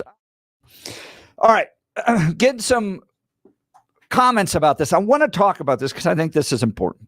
Okay, people are mentioning that the shooter, his name being Thomas Matthew Crooks, okay, was a registered Republican. Okay, that he also donated to a progressive cause, made one donation, $15. Okay, that stuff doesn't. Who you're registered as, I know everybody runs out with this afterwards, like after the Club Q shooting, for instance. Oh, he was registered this, registered that. Okay, that does not concern me as much, Billy. Yeah. I'll tell you this, as to maybe some medications he might have been on. Yeah, that's. Yeah. I am more interested in either. Well, one, if there's a manifesto, I think it's important to look at that. Yeah. I don't like the fact that the FBI in Nashville hid that. Yeah, that does not build trust for me with the FBI. But whether or not somebody's registered a particular party or donated, I was concerned about the judge in the Manhattan trial that had donated to Democrats before. It at least raises an eyebrow with regards to his ability to be impartial. But when people run out there and go, well, this registered that registered party or donated to this cause or whatever, I don't think that's a big indicator as to the reason why somebody would have done something. No, I don't think it is either, but I would submit that if he was a Democrat, that would be the first thing you would be hearing in all right-leaning media. It would be the Democrat shooter. That would be the tagline. And I do hear it on the other side. I have heard the Republican shooter I heard a little bit, not as overt, but I heard it a couple of places on some of the mainstream media outlets tagging him that way. And I agree with you. I think that it in this situation is inappropriate because we don't see him being very political. And I don't think there's going to be a manifesto available only because the kid's 20 and he knows how to upload stuff. And he had a Discord channel, wasn't very active. Yeah. Really? But Discord has come out and said he hasn't been active for the last few months. Wow. So he did have social media. And if he wanted to do that, rather than assuming, well, the FBI is obviously going to publish this when I'm dead. No, that he'd drop it on social media. I would think someone of his age would do that, but it's just I'm just speculation. So I would be interested in worldview. So that would be kind of in the manifesto thing, and what kind of worldview did the guy embrace? Because I think that matters. Whether or not you're registered with a particular party or you donated to some smaller organization at some point, I don't think that's indicative of a worldview. I want to see worldview. And then I really am concerned, Billy, about maybe, and we saw this with the Sandy Hook shooter. Yeah. Like a deep kind of bizarre fascination with shoot 'em up games. Yeah. You know, that's a little bit more indicative of kind of a problem. Maybe taking some form of psychotropic medicine. Yeah. And the other one would be any instances of any kind of anger issues or domestic violence. Yeah. Also harming animals, pets, things like that. Right. That would be the other thing that is more indicative of this type of anger and acting out on it. But Bill, I bring this up because you ever taken malaria medicine? No, never. So I was doing some work over in Africa and had to take malaria medicine. Oh. Bro. Yeah. It made me so paranoid. Really? Weirdly paranoid. Oh, wow. Like stuff coming up from like decades ago. Wow. And I remember turning to my wife being like, I'd rather get malaria at this point. Jeez. I was so far off my rocker with that medicine that I was like, so when you see these types of violent situations and they're somehow on some form of medication, I'm kind of like, I've been there. Not to the point of violence, but Yeah. I got like weirdly paranoid on malaria medication one time. Yeah, and there are a lot of drugs out there that can do that to you. There is a particular medication they gave me during one of my surgeries that did make me climb the walls. I could not sit still. It was awful. It was horrible. And I've tried to avoid that ever since because of it. But it was for a specific pain killing and relief post surgery. So you don't encounter it that often. But yeah, I think you're right. What was he going through? What sort of medication was he on? And then was he taking the medication? Did he up his own dose, or did he take it? Or take it off and stop doing that? I have a friend in town that struggles with mental health, and when he feels that the medication, it gives him some extra anxiety. When he feels that it's causing problems for him, he takes himself off of it without telling the doctor, and bad things happen all the time because of that. I'm looking at a picture of this kid. This is Thomas Matthew Crooks, 20 years old. I'm looking at his school pictures. He looks like every other kid you'd see at a school. There was an interview with the place he works at. I believe it's a nursing home. Right. And there was an interview about the ranch packets. Yeah, they were like, they just worked out a way to help the elderly residents open up the ranch dressing packets for their salads. And you're like, that doesn't seem like a guy that is, one, very political, or two, bent on killing. It's odd. It's really odd. I think there's a lot more that's going to come out about this. Text messages coming in. So, Jacqueline, you'll be up next. Want to talk to you all about our good friends at Advanced Hair Restoration. You know the Jeff and Bill Show, rated by Westward, the top talk radio show in Denver. Well, our friends at Advanced Hair Restoration were rated by Westward as well for the top hair solution business. Everyone always asks, what makes Advanced Hair Restoration different? Allow me to share along with some details on their once-a-year summer savings event. First off, Advanced Hair stands by the results, and their before and afters are second to none. With Advanced Hair, your own natural hair is guaranteed to grow. Secondly, Advanced Hair combines top-rated physicians with modern technology, creating a concierge quality experience that's hard to find elsewhere. Lastly, Advanced Hair's Advanced FUE begins regrowing your own natural hair the very next day. It's quick, it's simple, and it's easy. Now, if you have a flexible schedule this summer and you've been waiting for that special savings opportunity, it's here. Advanced Hair's summer savings event will get you the most hair for your dollar. It's their best offer ever. For details and to schedule your free consultation, give them a call at 720-459-HAIR. One-day treatment, life-changing results. Your new hair is guaranteed to grow. Before and afters can be seen at advancedhair.com. That's 720-459-HAIR, advancedhair.com. Jacqueline, you're up next. You're listening to the Jeff and Bill Show. News Talk 710 KNUS.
Welcome back to the Jeff and Bill Show. As you can imagine, we're covering everything related to the assassination attempt against Donald Trump over the weekend. Let's go to Jacqueline, good friend of the show, Sydney, Nebraska. Good morning.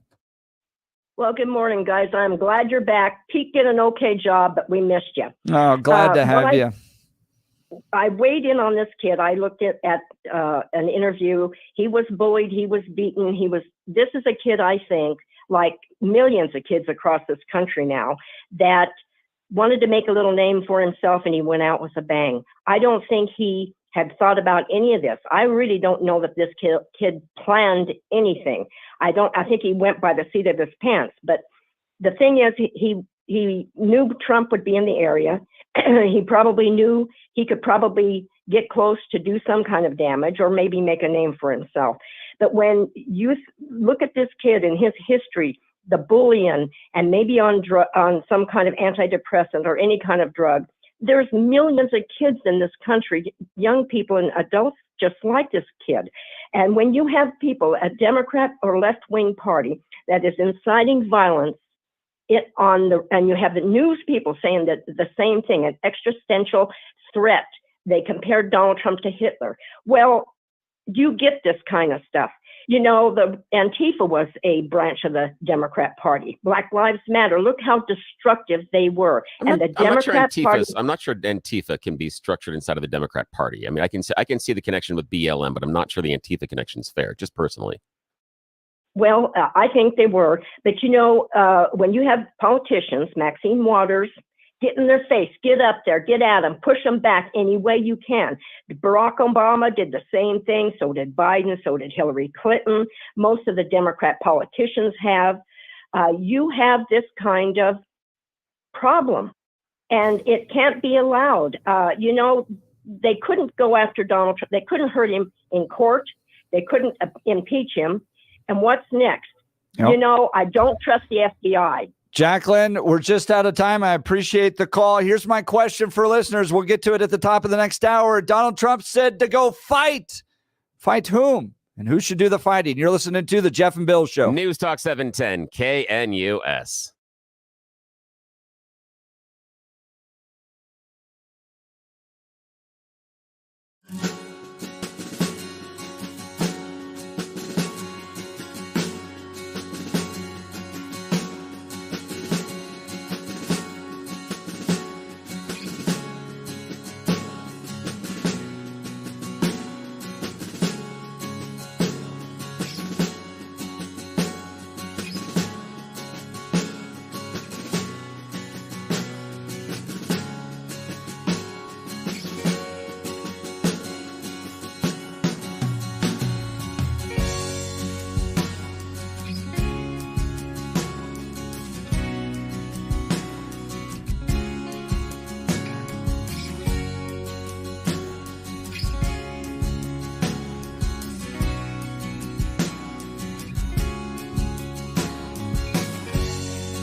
Welcome back to the Jeff and Bill Show, 710 KNUS. Billy, breaking news coming through from Fox reporting the judge has dismissed the Trump classified documents case. What are you learning? Eileen Cannon has ruled that the appointment of Jack Smith was unconstitutional.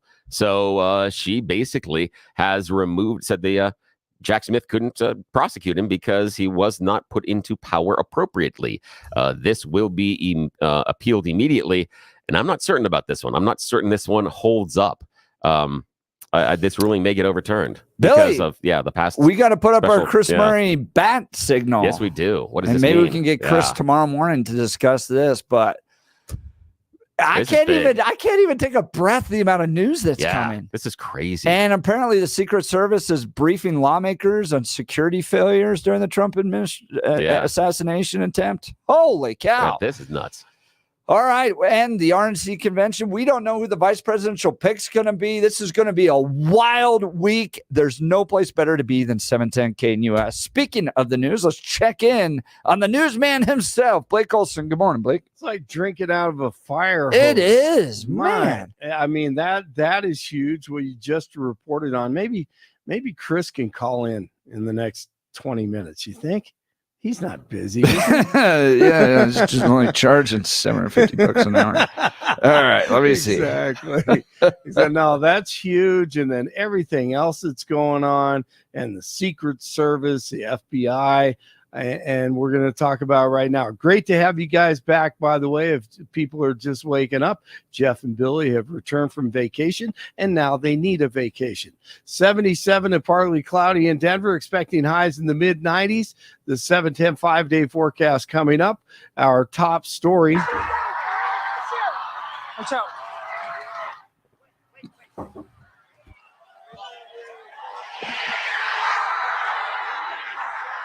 Well, that's the dramatic audio of former President Trump being held up, and they help him up after being shot, blood on his face, raised his fist, and then told the crowd to fight, fight, fight. He wanted the crowd to know that he was all right. Washington Examiner reporter Selena Zito and her daughter, a photojournalist, were there, and Trump gave her an exclusive interview last night. And that's when he said, well, I was going to do a speech that was going to be a real humdinger. I think those were his exact words. But, everything changed in that moment. When you watch him at a rally, he always looks forward. He never looks to his right or to his left. And he had put a screen up that showed a chart, also never does charts. And he looked to his right, something he never does. And as he looked to his right, the bullet grazed right past his face. And I was standing right there when it happened. And he said in that moment, he understood that everything had changed for the country and for himself. No question. The FBI swarmed the shooter's home overnight and found explosive materials. The FBI says he acted alone. President Biden says there's a need to lower the temperature in politics. He made that remark in a rare primetime address from the Oval Office on Sunday.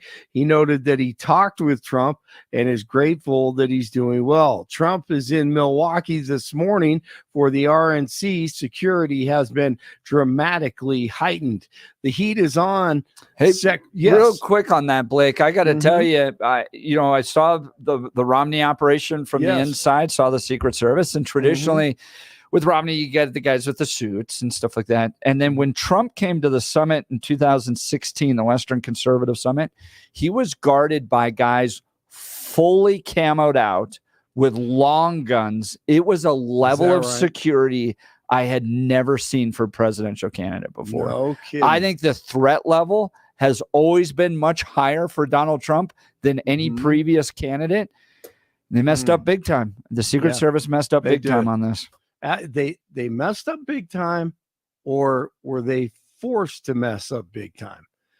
That's how I look at it now on everything. The heat is on Secret Service Director Kim Cheadle, who's been ripped for putting DEI before the quality of agents in the Secret Service. Eyewitnesses saw clearly what was happening. Why didn't the Secret Service? We noticed a guy crawling, bear crawling up the roof of the building beside us, 50 feet away from us. So we're standing there, we're pointing at the guy crawling up the roof. And he had a gun, right? He had a rifle. We could clearly see him with a rifle. Absolutely.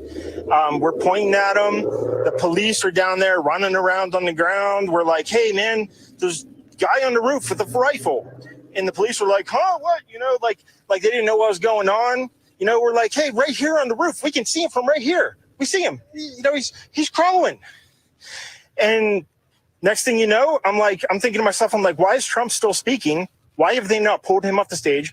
I'm standing there pointing at him for 2-3 minutes. Secret Service is looking at us from the top of the barn. I'm pointing at that roof, just standing there like this.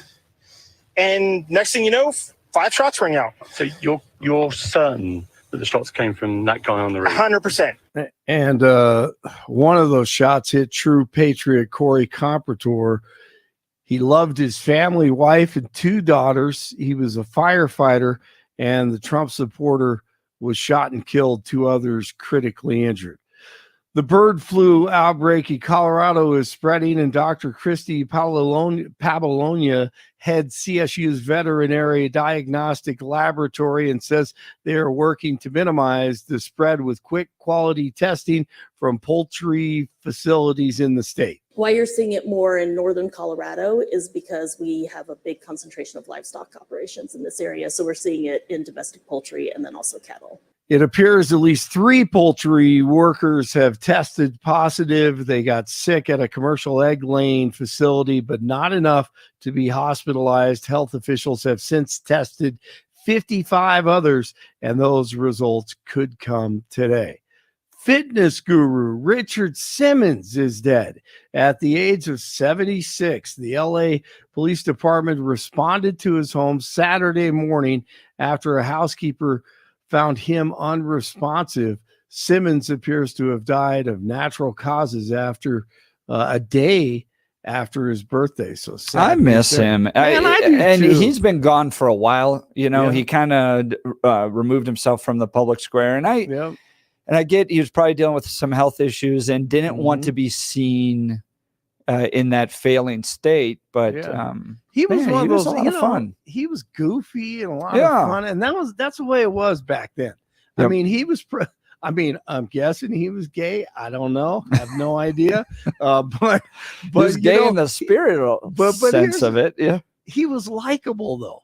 He was really likable and funny. I mean, when he would go on Letterman, I don't know if you remember those episodes. Yes. And goodness. it was such a good pairing because they did it so well. Letterman had this kind of deadpan, don't invade my personal space type of thing. And then Richard Simmons would just push the boundaries and make him feel uncomfortable. It was great. That was a great memory, Blake. Yeah, man. I mean, because he could laugh at himself, that's what I love. And today we probably couldn't do that. I mean, like if Letterman was the true Letterman from back then, he probably wouldn't be able to do that today. But Richard Simmons dead at the age of 76, man. I thought he was great. All right. 74 in Lakewood, 75 in Littleton, 77 in Denver. Rockies beat the Mets 8-5, but enter the All-Star break last in the NL West. They return to Coors Friday night against the Giants. Jeff and Billy have returned. They are back Monday morning. Blake Olson, News Talk 710 KNUS. Here's your 710 5-day forecast. Temperatures will be warm, getting into the mid-90s today with afternoon and evening scattered showers and thunderstorms possible. Low to mid-60s tonight. Cooler, mid to upper 80s with afternoon and evening thunderstorms likely Tuesday. Cooler still, low to mid 80s for Wednesday and Thursday and Friday with afternoon and evening thunderstorms each day. Weather sponsored by Branch Planning. Some income annuities are paying 25 to 45% more than last year. Get a free retirement review by calling Branch Planning today at 720-651-9800. Find out more at branchplanning.com. Meteorologist Don Day in the 710 KNUS Weather Center.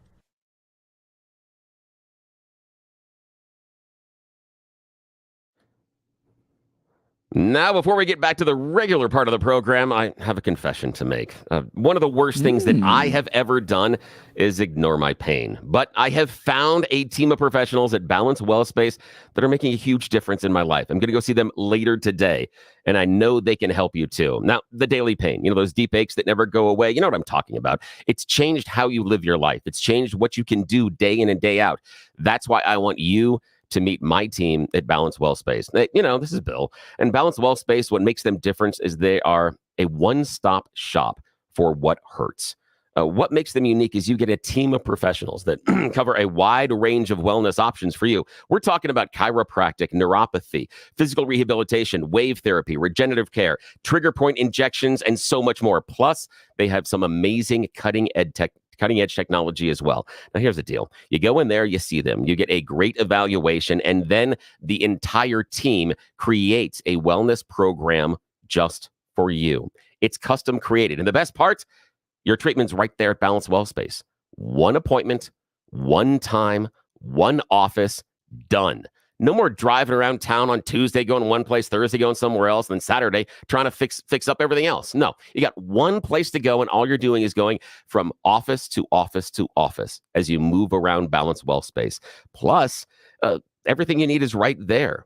Also, when's the last time your team of professional healthcare people got together and talked about you?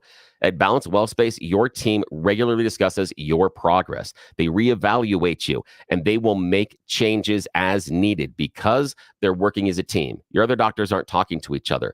They're not adjusting based on your needs and what's going to get you better the fastest. Talk to the team that I trust, Balance Wellspace. They have brand new offices in Lowry, right across the street from Hangar 2. Plenty of parking, which is oh so important to me. Also, if you're ready to experience the transformative power of integrative medicine in a way nobody else out there is doing it, visit balancewellspace.com, balancewellspace.com. I'm going to go hang out with them later today, and my back is feeling better than it has in a decade. balancewellspace.com. Back to you, Jeff. All right, we're tracking breaking news with regards to Donald Trump's classified documents case. It has been dismissed according to constitutional reasoning and issues there. So we'll continue to track that. We'll see if we can get an attorney in here to actually provide some deeper analysis on this and what this all means. It'll likely be appealed, but big news, good news for Donald Trump. All right, here's the question I have, and I think this is really the meat of what happened on Saturday, because I believe there is a deep state. Now, I don't know if the deep state was involved in the assassination attempt of Donald Trump. There's no evidence of that. I'm not sure we'll have evidence even if it is there. But I've watched a guy that has been forced into court over and over and over again via lawfare. There's been an effort to put him in prison. You have the mugshot. You have an effort to bankrupt him. You have an effort to keep him off the ballot. The left has done everything they possibly can to stop Donald Trump, and then you have an assassination attempt. Okay?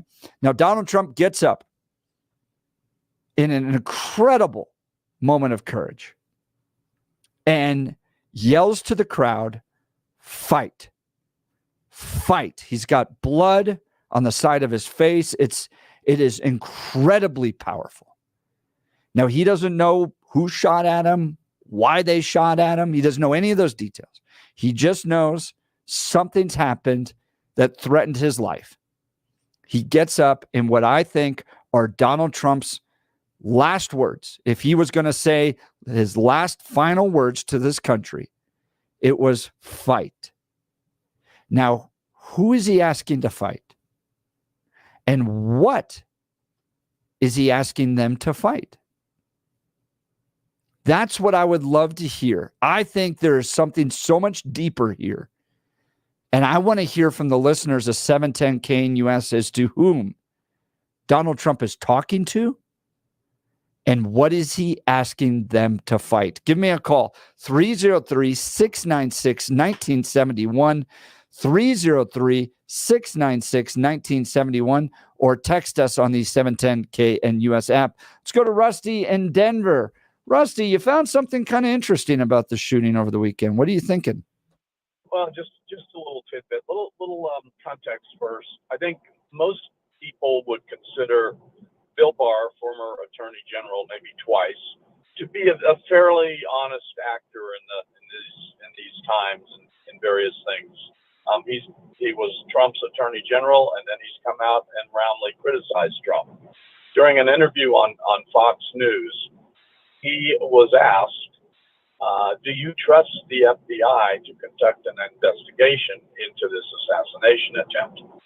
And he literally paused, looked down for it. It seemed like an eternity, but it was probably 10 seconds, and said, well, let's see how this investigation plays out, and then we'll go from there, basically. And it just, I have a lot of time. When I first heard them say that the FBI was going to investigate this, I was skeptical. I don't trust them anymore. And it's just so sad that so many of our, and I'm certainly not alone, that so many of our formerly trusted institutions are no longer trusted. Rusty, why don't you trust the FBI anymore? The Russia hoax. There's so many things like that, and I'm not talking about, when you talk about the Secret Service, even I'm not talking about the rank and file field agents. I'm talking about the leadership of those organizations. I think they're too political, and Comey was horribly political. Chris Wray, excuse me, I'm changing lanes here. Chris Wray, I don't think has been a lot better. I don't know. But wasn't Christopher Wray though appointed by Trump? He was. Okay. He was, yeah. So But I mean, help me understand that. Then. Appointed by Trump, just because someone's appointed by Trump, or even just because someone's appointed by Biden, doesn't mean that I should or should not trust them. I want to be. Now, Rusty, I got a question for you. You talked about the Russia hoax. What do you mean by that? What do you mean by the hoax? How do you define that? Well, they went after Trump for 3 years, trying to prove Russia collusion. And MSNBC and so many people said basically he was a Russian asset, and that was fueled. And the FBI investigated it, and basically they found nothing, but they kept this thing going. I disagree with you there. That's not what the Mueller report said at all, Rusty.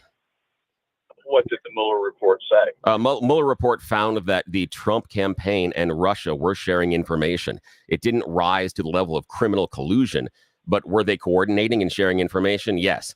Paul Manafort, Trump's campaign manager at the time, has come out publicly and admitted he was taking money from Russian intelligence in order to pass Trump campaign information to the Russian intelligence. I'll be honest with you. I don't remember that level of detail about all of that time. Yeah, and I understand, and that's fair. And the only reason I ask that is because I believe this is it's a fallacy that is perpetuated. The idea that there was a complete hoax about the connections to Russia, it was in no way, shape, or form. There were connections between. Mueller has lists of people and emails that the Trump campaign was trying to contact, lists of communications going back and forth. And he said, though, again, fairly, it did not rise to the level of criminal collusion. And he's correct on that. But what he also found were a dozen instances of obstruction of justice, 5 of which, Rusty, between you, me, and Jeff, would be slam dunks. If one of us was accused of them, we'd be in prison. And again, but there also is a reason why Mueller at the time did not move to indict or charge president for that. And we can put that aside. And there's a perfectly legitimate reason for that. But that's the only reason I address this, is because the idea that Russia was a hoax, it wasn't in any way, shape, or form a hoax. It was there. It existed.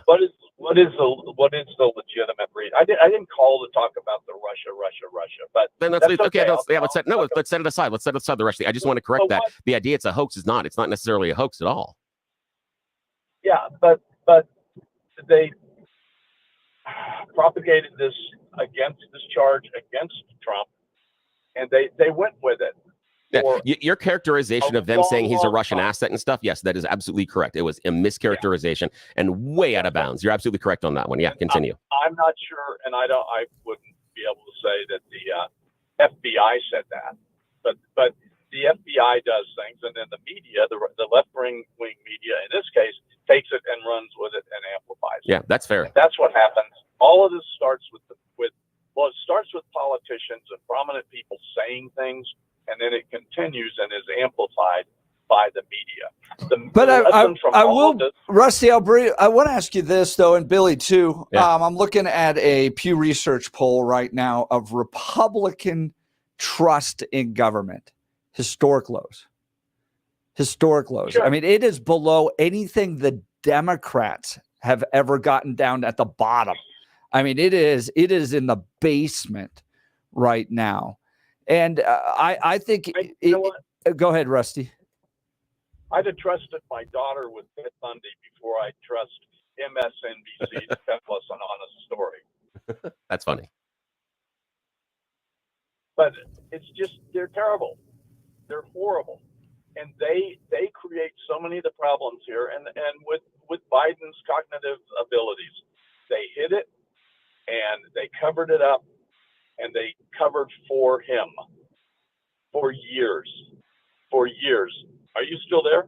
Am I still there? Yeah. We're listening to you, Rusty. Yeah, I mean, it is. It's going to be sad because we're going to go and do an investigation that's important for the health of this nation. People need the truth to understand what happens. I go back and I look at, for instance, the Nashville shooting of that Christian school, where that manifesto, which I think would provide important insight into the thinking of the mass murder, was bizarrely hidden until it was leaked. And now there's even lawsuits against the newspaper that revealed parts of that manifesto. Like, why? Like, in that case, what is the reason? Why can't we have an honest dialogue if there is somebody out there that committed a heinous crime like that, was motivated by some particular worldview or reasoning? Well, let's talk about it. I don't think there's going to be retribution or hatred towards gay people because that person may have wrestled with trans stuff. But I don't think it's right to hide this stuff. And I think that fuels this notion that the FBI is not being honest with the American people. And it is shocking. When I'm looking at this poll, guys, this was amazing. Coming out of Eisenhower. Okay. This goes all the way back to 1960. Republican trust in the government was at 80%. Okay. 80%. It goes down after Nixon, obviously plummets. But with Reagan, it comes back up. It hits a high of 62% under Reagan. Under Bush, right after 9/11, it reaches back up to 70%. Today, 2024, Republican trust in the government is at 11%. Now, Rusty, from 80 to 11. Sorry, Billy. Go ahead. I want to ask Rusty if he finds that surprising that it's gone from 80 to 11%. What do you think, Rusty? I don't find shocking is the right word. Not surprising, given what the government has become. I'm not really that surprised by it. I do find that variation to be really extreme, and like the only word I can come up with is shocking, but not necessarily unjustified. Now, Rusty, I got a question for you. Is it the idea you use the word unjustified? Is it justified or unjustified? And what I mean by that is the narrative over the previous 9 to 10 years from Republicans has been about distrusting the government. Donald Trump, when he first came into power, was supposed to vanquish the deep state, the people that were doing all the machinations behind the scenes. And then he had to fight the FBI. And now with the Trump campaign, it's that not only is the White House illegitimate, but so is our judicial system is illegitimate and our election system is illegitimate. Haven't the Republicans over the previous decade done everything in their power to delegitimize the mechanisms and organizations inside our government? You cut out a little bit there. Haven't the Republicans done what? Yeah, haven't they done everything they can to delegitimize the workings of the government and how they describe them and what they've been saying? I would say a lot of governmental appointments are, the people that get put into those positions are the ones that conduct themselves in a way that delegitimizes the government. Okay. Trump made a lot of circuit court and federal appeals court appointments, and I think some of them have helped turn things around a little bit. Apparently, the Ninth Circuit is no longer necessarily a rubber stamp for progressive causes, and we all know what's happened in the Supreme Court. So it takes time. It's all of this stuff is so embedded in the system. It takes time, and if Trump had won the last election and they had 8 years, he had 8 straight years to try and fix some of these things, I think you might have seen a significant difference. But in the way the government works, 4 years isn't very long. It's not long enough. Well, and Rusty, to your point, this Pew poll about trust in government switches based upon who's in office. Oh, absolutely. So when Trump was in office, the Democrats really didn't trust the government, and the Republicans did. And now that Biden's in office, but this overall trend is way down from where it was in the 60s. Well, the information you're looking at, it's the poll. You said 11% of Republicans trust the government. What's the percentage of Democrats? That's got to be there. Well, yeah, right now it's 35%, and that's because Biden's in office. So it switches back and forth. But well, yeah, the 35 is not great, is it? No. And the overall trend is way, way, way down. And I wonder too if it's because we have social media access, so you can challenge narratives easier than you used to be able to. And you have individual journalists that can expose right now. Like the other day, you could see Lauren Boebert getting a speeding ticket on badge cams. Oh. It's like all of the stuff's out there. So people are seeing their elected officials, in a whole different light. Well, the other thing is, we the people, we are the government. We vote these people in. We tolerate some of them when we shouldn't. And we are the government, so we have to take some responsibility, and we have to be responsible for the change that needs to be made. And I'm not a big fan of Obama's, but something like we are the change that needs to be made. We need to be the change, and I think maybe that's what the Trump candidacy this time, especially, is all about. Yeah, I do. Change that needs to be made. I think this is a pivotal moment in American history. You look at the Chevron deference case that came down from the U.S. Supreme Court, which is going to strip out a lot of the administrative rules, making power from the executive branch. I believe the executive branch has way too much power. The legislative branch is full of a bunch of lazy people who won't actually make laws, so they defer to the executive branch. But you have an overburdening administrative state. Project 2025, which was put together by smart people so that day one, this country returns to its founding principles. I think you're about to watch a seismic, titanic shift in the direction of the federal government as it relates to the power of the executive branch in ways we haven't seen. You may even see the destruction, from my lips to God's ears, of the Department of Education, so that we can actually return education decision-making back to the people it closely affects. But I think you could see some major changes from all this. Rusty, I appreciate the call. So here is my original question. Donald Trump gets shot at. It flies right by him. First shot, second shot hits his ear, I think. He's bleeding. Secret Service tackles him to protect him. He gets back up. He says to the crowd what I believe would be Donald Trump's final words if he had any final words. And thank God he's okay. But these would have been his final words. Fight. Who is he talking about?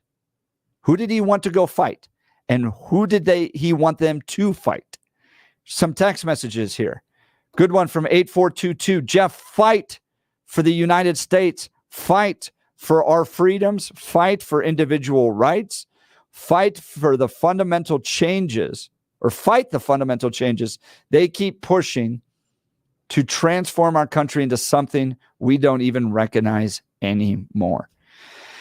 That picture of Donald Trump will go down. That'll be a picture that goes down in infamy. As FDR said, we will never forget that. They will build statues of that where the Secret Service is protecting him. You have the flag in the background. You have the blood on the side of his face. And look, in the 9 o'clock hour, I'm going to talk about, I do not always agree with Donald Trump on things. I don't agree with what they did to the Republican Party platform with regards to abortion. We're going to talk about that a little bit later. But that moment, I had so much inspiration from Donald Trump and his leadership and his ability to fight. When you think what they've done to him, the mugshots, the bankruptcy proceedings, the efforts to take away his money, to put him in prison, to keep him off the ballot, and then somebody shoots at him. I was so proud of him and his courage. It was really inspiring to me. All right, we'll continue with your calls and texts. 303-696-1971, 303-696-1971, or text us on the 710 KNUS app. You're listening to The Jeff and Bill Show. News Talk 710 KNUS.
They're concerned with us.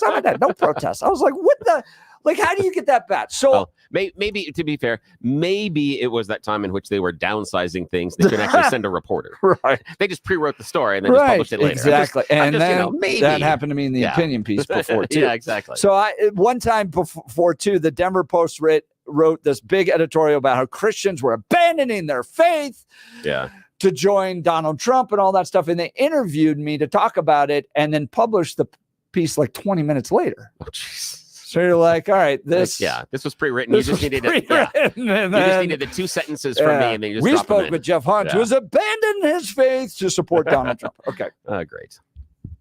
Sunday headline. Yeah, Donald Trump had at least 3 shots go right by him. We heard that from a previous conversation. The guy who wrote the Army handbook when it comes to marksmanship spoke with us during the 6 o'clock hour. He counted at least 3 shots. And he was hit.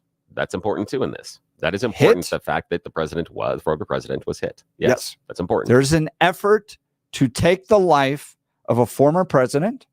He is the current Republican nominee for president, running for president. This was a failure of Secret Service protection that hasn't happened in 40 years. All of this happens over the weekend. And the Sunday Denver Post top of the fold headline is gunman dies in attack. Wait, what? Gunman dies in an attack. And okay, what's the picture? And then the picture is Donald Trump with his fist raised, blood on the side of his face, and the American flag waving above him. He's surrounded by Secret Service agents. And the headline is about the gunman dying in an attack. Now, here's the thing. Why I think your critique of the Post in this instance is 110% accurate. And the reason being is just while you were talking to us about what you saw on the front page of the Post and what we all saw, I went to the Google machine. And I just Googled the headlines for the front pages of the day that Reagan was shot, what it looked like the next day. Really? Yes. Wow. And so they say, president shot, Reagan okay, bullet removed from lung. President is okay. Reagan has bullet removed from lung after being shot. Reagan wounded. President shot. Reagan is shot. Reagan shot. President shot. It's not until like the day after or 2 days after the shooting where you get the assassin, where you get anything mentioning the gunman at all. There are some things that go below the fold on that first day, but universally, I mean, this is one is Reagan wounded in chest as gunman. Every single one of them leads with Reagan, the victim. It's interesting that the Post, and this is where I think you're very incisive on this, the Post doesn't mention the victim. That's not their headline. It's not what they talk about. That's interesting. That tells you their filter. That tells you the message they are trying to send. They're not focusing. And remember that every time they do there, and we make fun of it, and this is, we're borrowing also from Peter Boyle's, when they do those Bart's Kids stories. It's a Bart's People. When they're doing Bart's People, those things, the human interest stories. We're doing those, and can't we just understand the victims? Do you think it's impossible? Yeah. This is a really interesting point that you bring up, Billy. And this spurs my question. Yeah. Do you think it's impossible for the leftist media to look at Donald Trump as a victim? Or is he always the victimizer or the victimizer? Yeah, that's interesting. Because in this case, it looks like the gunman's the victim. Gunman dies in attack? Yeah, exactly. That's interesting. And I like the idea, and I like where your head's going, the idea of, can the left view Donald Trump as a victim? Now, here's the thing is, I think in this instance, if you would ask them one-on-one individually, they would say, well, yes, he was the victim because someone was trying to shoot him. However, because of the way they view the world, I don't think they want to portray him as a victim. I don't think they want to give him that idea. It's the idea we talk about the state senator who had to delete his account because he said nobody wants sympathy for the devil, or this is what America didn't need, is sympathy for the devil. And that's the filter that they're coming through. And that's the filter I believe Denver Post is coming through. The last thing they can possibly do is portray Trump as a victim. And this, I think you've very eloquently outlined why a lot of people don't trust the media, either left or right, just as a whole, because of things like this, that rather than telling the story accurately, we have media that has to tell the story from their perspective.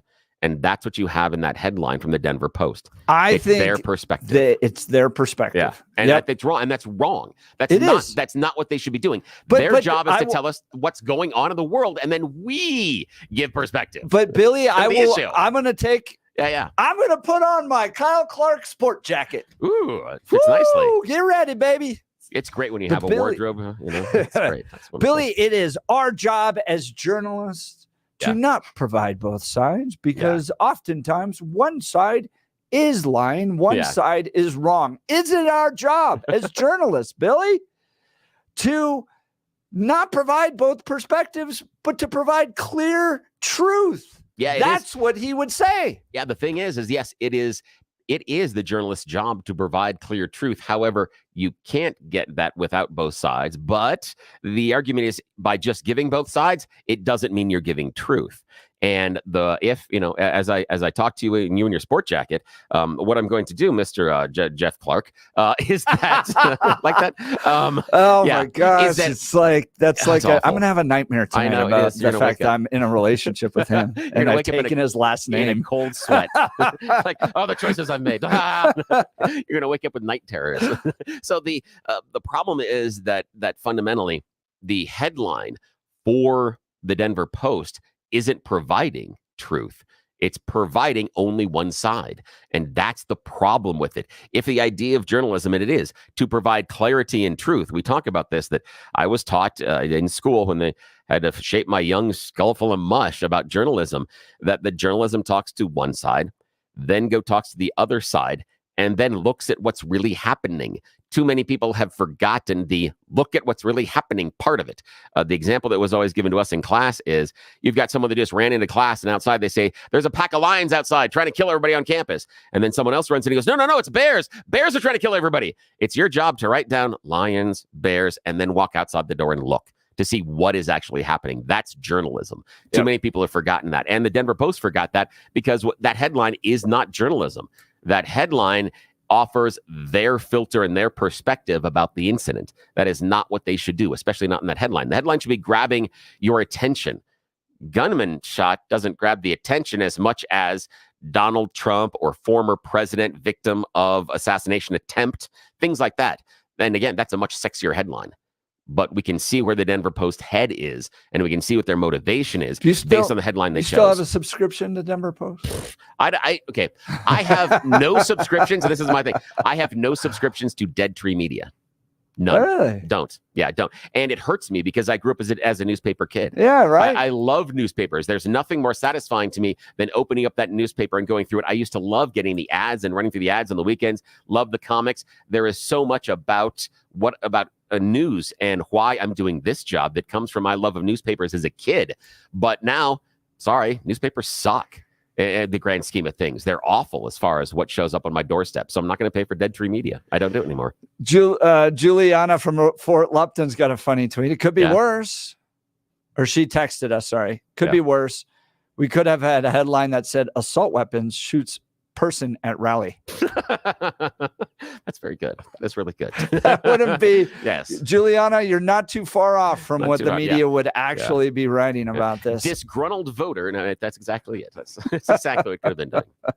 I've got a poll going. Speaking of Stephen Woodrow, I've got a poll going on my X account. Go to x.com, Jeff Hunt. Should Representative Stephen Woodrow resign for posting the last thing America needed was sympathy for the devil? But here we are, following the assassination attempt of Donald Trump right now. 91% of people saying, go find something else to do with your time, Representative Stephen Woodrow. Yeah, I wonder how Mr. Woodrow would react to say if you had said something similar, if there was an attempt on Biden. If you would have said, oh, if only we could have moved this octogenarian out, America would have been so much better, or too bad the gunman missed, something like that. How would he react? Would he have as much grace? No. Again, Stephen, I think you need to be gone too, man. This is silly. That was one step too far. Time to get the adults back in charge of the please. state legislature. All right, we'll continue. Give us a call if you like. 303-696-1971. Would love to be a part of the conversation. Coming up in the 9 o'clock hour, Paul Teller, Executive Director at Advancing American Freedom, has got a new letter out in response to what happened at the Republican Platform Committee meeting on the sanctity of life. And also, I heard there's no mention of the Second Amendment in the new Republican Party platform. Weird. What is going on? We'll get all these details and more. You're listening to The Jeff and Bill Show. News Talk 710 KNUS.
Welcome back to the Jeff and Bill Show. Let's go to the phone lines. Robert, Denver. Good morning. You're on the program. Good morning. Thank you very much. It's kind of off topic. It is about the assassination attempt. Yeah, go ahead. I don't want to misgender any of the agents, but in that one picture with the flag over the top and the 4 agents escorting him down the stairs, in that agent's left hand is their sunglasses, or their sunglasses. Watch that whole tape. Those sunglasses come on and off 3 times. So I just think that agent is obsessed with sunglasses more than protecting the president or the president nominee. You know, it's going to be fascinating because they're going to scour those tapes, and every single millisecond of the Secret Service activities are going to be scrutinized. Yeah. You think it's fair?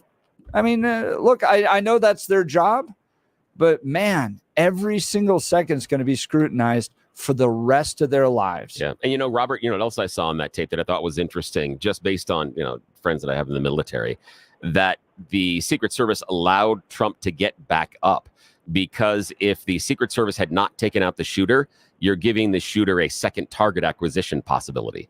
And I was surprised they allowed him to get back up. I think it's because he wanted to, and I think he wanted to send that message. Yeah, go ahead, Robert. Final word.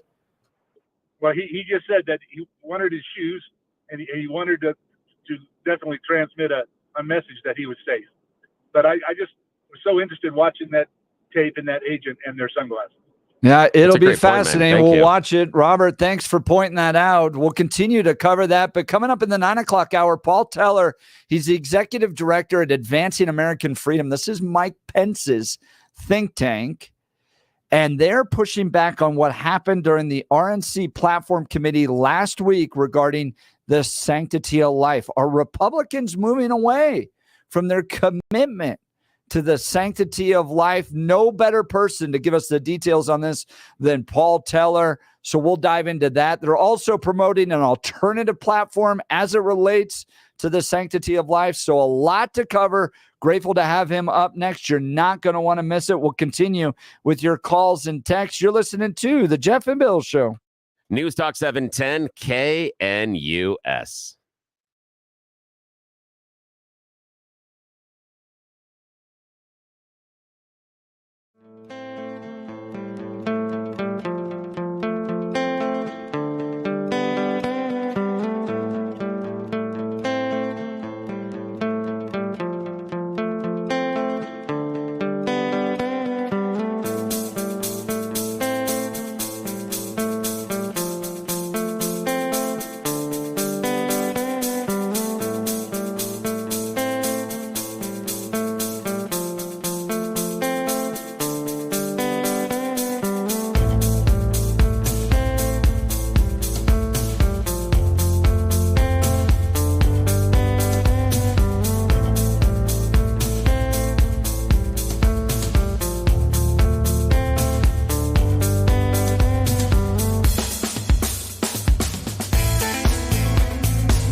9 a.m. in the Mile City. Good morning, Denver, Colorado. You get into the Jeff and Bill Show on 710 KNUS. I'm your co-host, Jeff Hunt, along with Bill Thorpe, bringing you the freshest insights and hottest takes from the right, left, center, and sometimes a little crazy. It's a beautiful day in the greatest country in history, and we're gearing up for a whole nother hour of engaging discussions, critical analysis, and most importantly, your calls and texts, because this is where Denver's voice is heard loud and clear. So grab another cup of coffee, Denver, and let's dive into the issues that matter most to you right here, right now. I noticed something brewing last week, which was fascinating. It seemed like the Republican Party was kind of taking a step back on its commitment to the sanctity of life.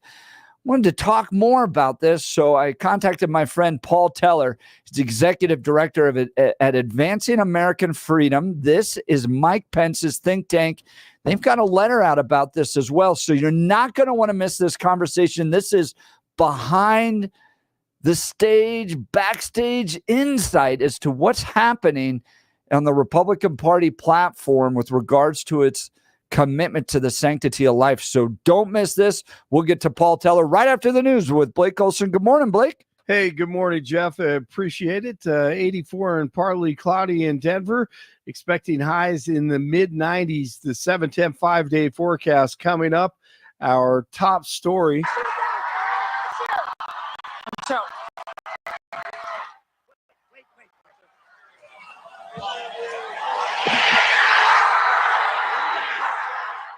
What a weekend, and it continues this morning. Former President Trump's classified documents case is being dismissed. Judge Eileen Cannon, made a ruling today that the appointment of special counsel Jack Smith violated the Constitution.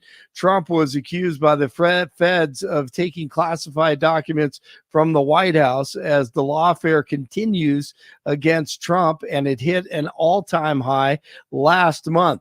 This comes 2 days, of course, after he survived the assassination attempt. Something that said, take a look at what happened.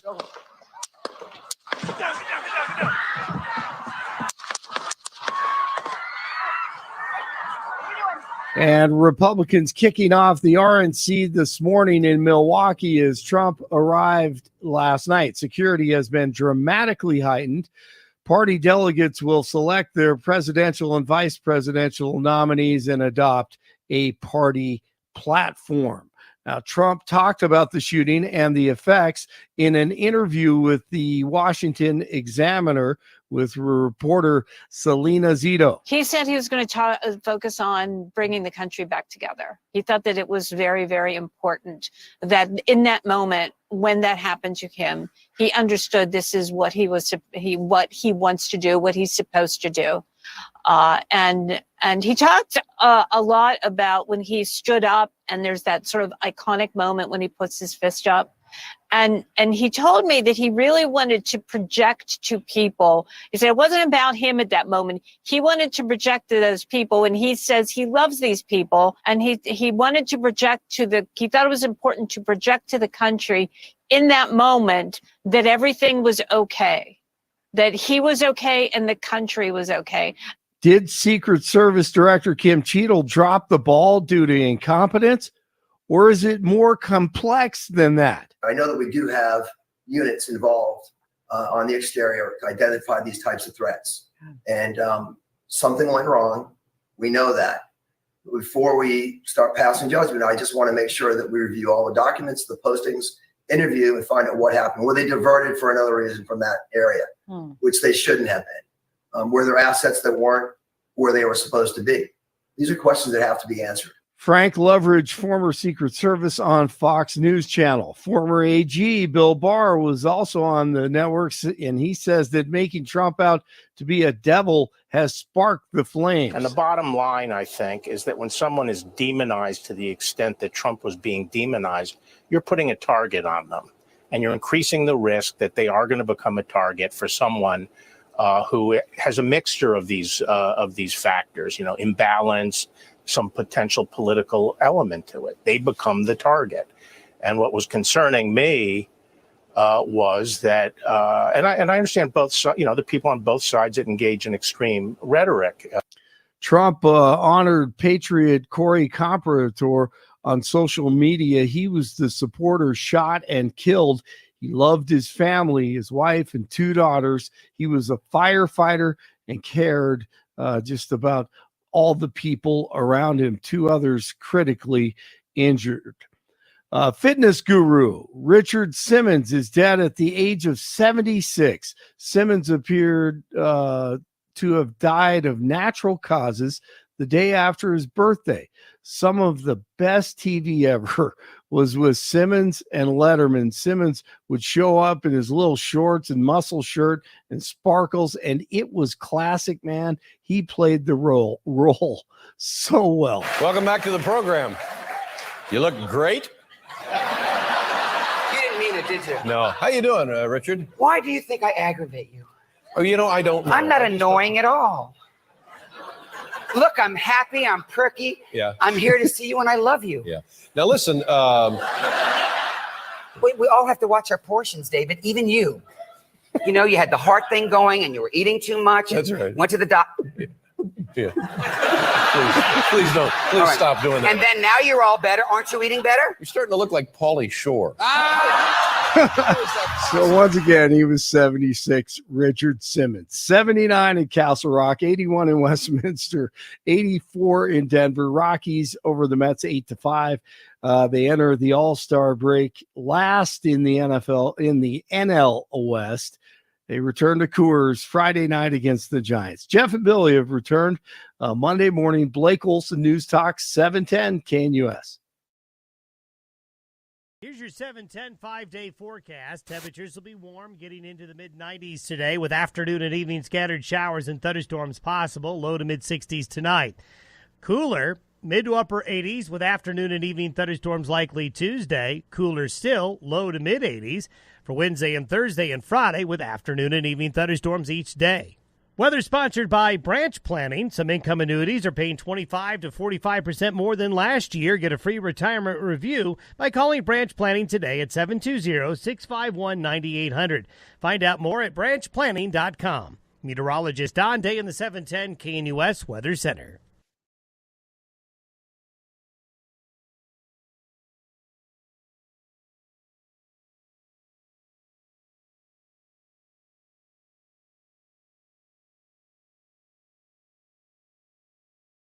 All right, so some of the nation's top pro-life leaders have put together a letter. Here's what it reads. Dear Republican National Convention delegates, for the first time in decades, the Republican platform retreats on life. Pro-life Americans are rightly outraged and gravely concerned.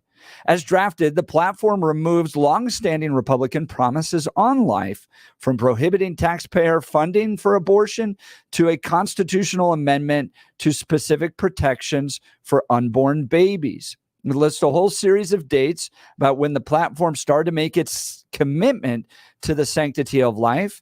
And then it finishes. Since the Republican Revolution, the party has spoken with an unambiguous voice. Republicans stand for life. Today, that promise has been watered down and ultimately compromised. As you gather in Milwaukee for the Republican National Convention, the eyes of conservatives across America are upon you. As delegates, ensuring a strong platform is your responsibility.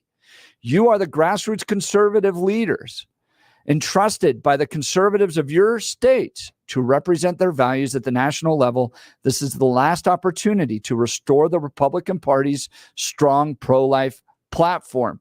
One of the authors of this letter, and really the guy that's organizing this, is Paul Teller. He's the executive director of Advancing American Freedom. Paul, thanks so much for being on the Jeff and Bill Show. Absolutely. Good morning. Appreciate you having me.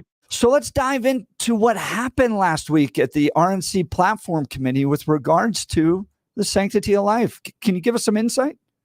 Yeah, absolutely. Well, I mean, the thing that I think is most concerning, besides the stuff you just read from the letter, the substance obviously is terribly concerning, but it's the process, right? And I think many of your listeners may have already heard about it, but there were, longtime allies for decades who've been involved in writing Republican Party platforms, who have been jettisoned from writing that this year's platform.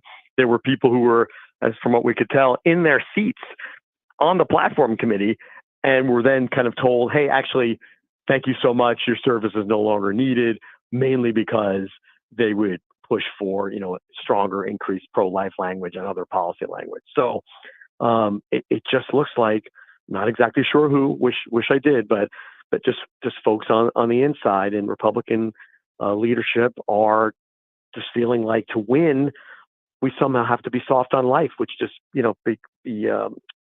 betrays history. It just has never been that way. Yeah. And Paul, some of the response I've gotten is, look, this is Donald Trump's party. Donald Trump can do what he wants with it regarding platform direction if he wants, and we need to get in line. What's your response to that? Yeah, I mean, I would say that obviously, no matter who the president is or the candidate is, the party is bigger than that one person, right? In other words, this platform is supposed to speak for all Republicans. Anyone running, from school board up through, a local mayor, city council, state legislature, U.S. Congress, et cetera, et cetera. So this platform will be used as a guide, presumably, for all Republicans at all levels. And I could say this, I was really blessed and privileged to have been in the Trump-Pence White House all 4 years, January to January. And there was this whiteboard in the West Wing that listed key promises from the 2016 campaign, key parts of the platform, and then kind of a grid as to where those promises were in the process. Were they already legislatively drafted? Was it passed through Congress? Was it an executive order? Was it something that could be done via, a letter or a guidance document, whatever it was? So point being, if President Trump is the 47th president, the next president, he will keep his promises. And if the platform doesn't include great things to stick to, he will feel like he doesn't have to stick to them because it wasn't a promise that was made in the platform. So that's what's most concerning. Well, and their perspective is that we've got to be electorally successful. We got to win elections. And I said this on the show last week or 2 weeks ago, right as this stuff was starting to boil. I said, look, I understand that. I understand that certain candidates from time to time need to, maybe sway a little bit from the party platform in order to win an election because the district they're running in or the country they're running in, for instance, is not fully there on our platform principles. But this document explains what it means to be a Republican. It gets down to our fundamental beliefs as Republicans. And when you start to move away from our principles that have been clearly delineated as to this is what we believe for the last 20, 30, 40 years, then you're starting to say, well, maybe this isn't what the Republican Party believes. Go ahead, Paul. No, that's exactly right. First of all, I should have said this earlier, but, thank you for signing this letter. I appreciate you putting your voice, your signature, under this letter. But I mean, it's, you're exactly right, because especially when there's a long history, right? In other words, if this was, let's say, just mirroring the life language of the past. Okay, even if pro-lifers like us don't like it, we could say, well, look, this is what it's always been. We've won elections. But it's just the opposite. To show a break from history, where the pro-life planks have gotten continuously stronger over the years, to suddenly dramatically weaken them, all that does is embolden the opponents of the life issue, those who are either pro-choice or just feel like it's too icky, it shouldn't be an issue. It emboldens them to say, see, you've backtracked. And especially if it turns out that Donald Trump wins, it emboldens those folks even further because they see, we weakened the pro-life protections and we still won. Therefore, we shouldn't fight on the life issue. We shouldn't fight to protect babies at all stages of development. And it really undercuts just decades of success and work in this issue. Talking with Paul Teller, he's the executive director at Advancing American Freedom. This is Mike Pence's think tank. And Paul, I got to bring this up though. Look, pro-lifers aren't winning at the ballot box right now when it comes to ballot initiatives, whether it's pro-abortion or pro-life. We're losing across the board, state after state after state. And it seems like there's a component of Republicans that are willing to go, You know what? I would never choose to do this personally, but I don't want it restricted for other people. What do you say to those that go, look, we don't have the culture on our side when it comes to the sanctity of life. And for Republicans to win, we maybe need to take a step back and not be so pro-life. What's your response to them? No, I appreciate bringing that up. Couple of things to respond to that. One is, the platform, no matter what's in it, is always aspirational, right? In other words, it's not legislation. It's not an executive order. It doesn't do anything in and of itself. It just says, this is our vision, almost akin to the Declaration of Independence or the Constitution. In and of itself, it doesn't do anything. It provides the vision that then subsequent actions pivot off of. So when you're weakening even the vision, then certainly the actual actions that happen will be even more watered down, even weaker on things along those lines. So, the notion that we need weaker pro-life language to win, again, just betrays history when we've had stronger and increasingly stronger pro-life language and have won many of those elections, either at the presidential level, congressional level, governors, others, that kind of thing. But another point to bring up, you're right about those ballot initiatives. And I think we do have some introspection to do as a pro-life movement regarding why some of those have lost. I would argue some losses were because of some tricky process, some tricky messaging that the left used. They made it sound confusing or made it sound like the conservative position was to vote against the pro-life position, meaning don't get between a woman and her doctor was a very common refrain. And it just, how Machiavellian that is. Well, would you say that if your child was 2 years old, don't get between a woman and her doctor if she wants to, harm her 2-year-old child? You would never say that. We just have to make sure that people bring that logic back into the womb as well. But also another angle to look at is, while some of the ballot initiatives maybe aren't doing so great, there are candidates who have been winning on a strongly pro-life message, whether it be, Governor Kemp in Georgia, I think it was DeWine in Ohio, and others who ran on strongly, clearly pro-life messages and still won with significant, vote totals, even in areas like Georgia, which you could argue is, purple state at this point. So anyway, lots to unpack there, but all is not lost. Yep. Talking with Paul Teller, he's the executive director at Advancing American Freedom. This is Mike Pence's think tank. I want to give you a little background on Paul Teller, director of strategic initiatives for the office of the former vice president. It was Vice President Pence. He served as special assistant to the president for legislative affairs at the White House, chief of staff to U.S. Senator Ted Cruz. You served as executive director of the Republican Study Committee. For 12 years, by the way, there's probably nobody better equipped than I know that is at that nexus of grassroots conservatism and Republican policymaking. You have developed a letter in light of the RNC platform committee meeting that took place last week. You're hoping to send it to the Republican National Convention delegates. At this point in the game, is there anything that could change? And then I'll have a follow-up question after that. Go ahead. Yeah, absolutely. Look, God works miracles, right? there's always a chance while things are not final, and it's not final yet. The platform committee will vote today. There is potential for amendments. There's potential for a minority report, which wouldn't necessarily change the platform per se, but it almost would add like a little side statement that would say, hey, not all of us here agree with the way the pro-life issue has been handled in the main platform. So there are chances for either actual victory or at least a certain amount of moral victory that we could point back to and say, hey, it was not unified in the Republican Party or even the Republican platform committee, that it should go forward in this watered down fashion.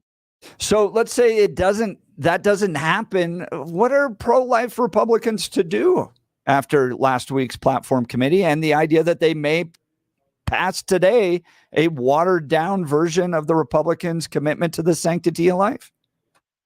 Yeah, I think honestly what I would encourage, and what I think we will actually encourage out of Advancing American Freedom and the allies we've built, is to say, okay, we will regard the platform as a kind of a very, very low floor, and let's exceed it. Let's do better. Let's go far beyond it, which the truth is, Conservatives have been doing that on many issues across the years. I can go back, this is going back a little bit in time, but President George W. Bush proposed some tax relief, and conservatives on Capitol Hill and throughout the country said, that's very nice, Mr. President. We want to go bigger and bolder and propose even more tax reform. We're even looking at that for next year when the Trump-Pence tax cuts begin to expire. Some are saying, fine, just extend it exactly as they are. We're actually already out there saying, nope, we're going to extend, and we think we should go further with additional tax relief. So I think we do the same on the life issue, is just say, we know we could do better. The issue has already shown that it could be stronger. We've won with it previously, and the left is just far, far, far out there saying they want basically no restrictions on abortion anywhere, anytime, late term, sex selection, disability selection, you name it. And so there is a lot that we can do to still win at various levels. Talking with Paul Teller, Executive Director of Advancing American Freedom. He's got this letter, a lot of great names signed on to this. It's a letter to the RNC and the platform committee that's voting today with regards to sanctity of life. Jeannie Mancini, president of March for Life Action. Dr. Albert Mohler, president of the Southern Baptist Theological Seminary. Robert George, who I think is probably the smartest conservative in this country right now, has signed it. Ryan Anderson, quickly right behind him coming up, he's the president of the Ethics and Public Policy Center. Lila Rose, president of Live Action. A number of other folks. Eric Erickson, good friend. He's the host of the Eric Erickson Show. I've added my name to this as well. Paul, I've got to ask you, you get the impact that the presidency has on all the staff that comes with the president, right? And so President Trump gets elected, 47th president, and now you're going to have a number of Republicans and conservatives coming into the administration to work. Do you think, in light of this kind of more watered down Republican commitment to the sanctity of life that came from the platform committee, do you think there's going to be an opportunity to make some strides, some advancements within the administration, legislatively, policy-wise, to secure the sanctity of life during the next Trump administration?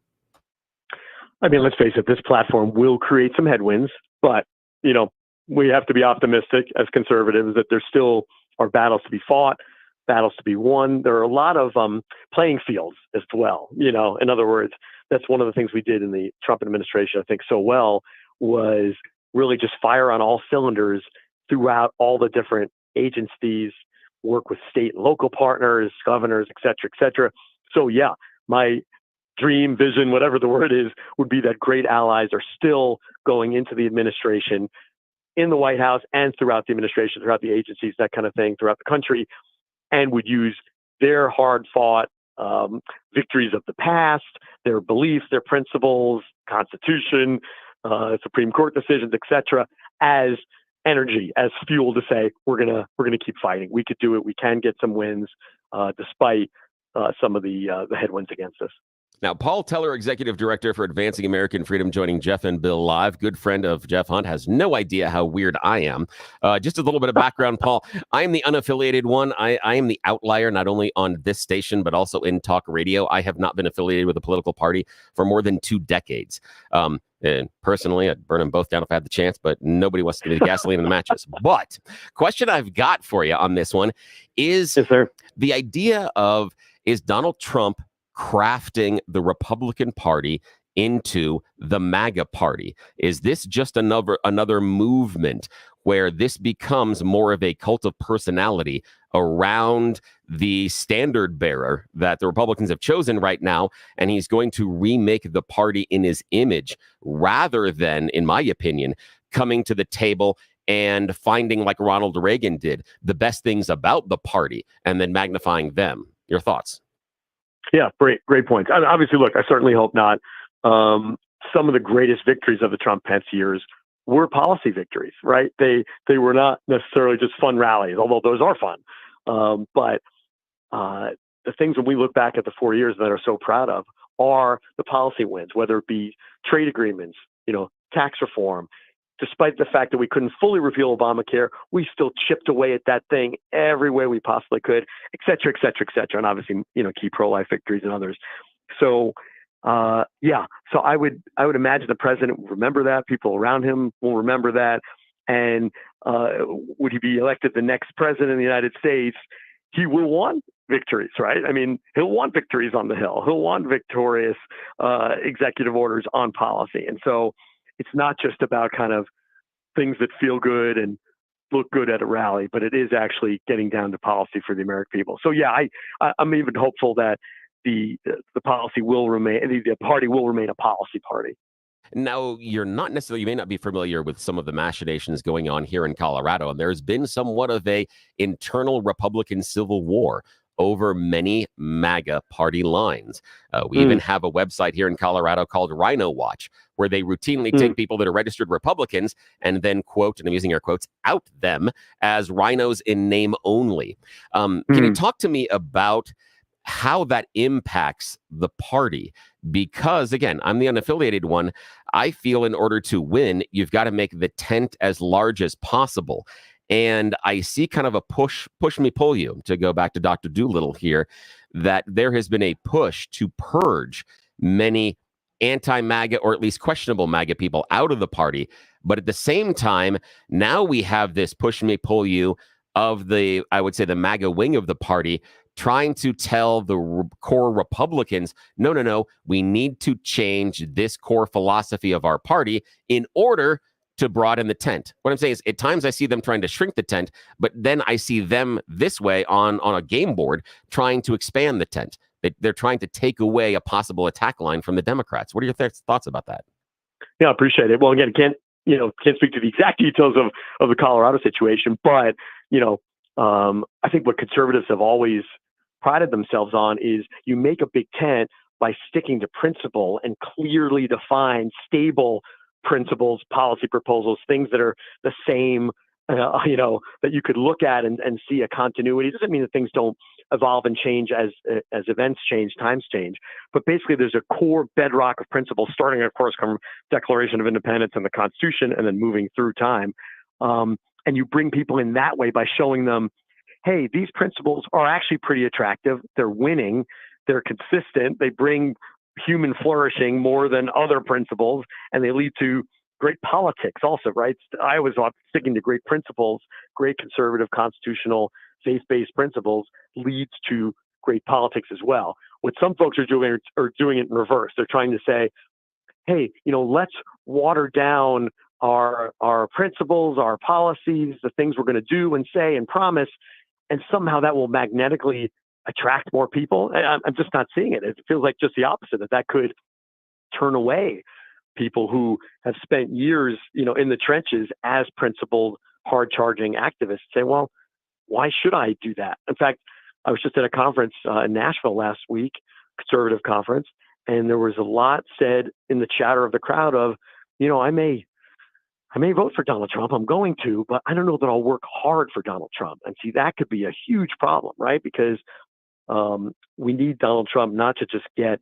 the votes of conservative activists, but the action, right? The bumper stickers on the car, the signs in the yards, the phone banking, the donations, et cetera, et cetera.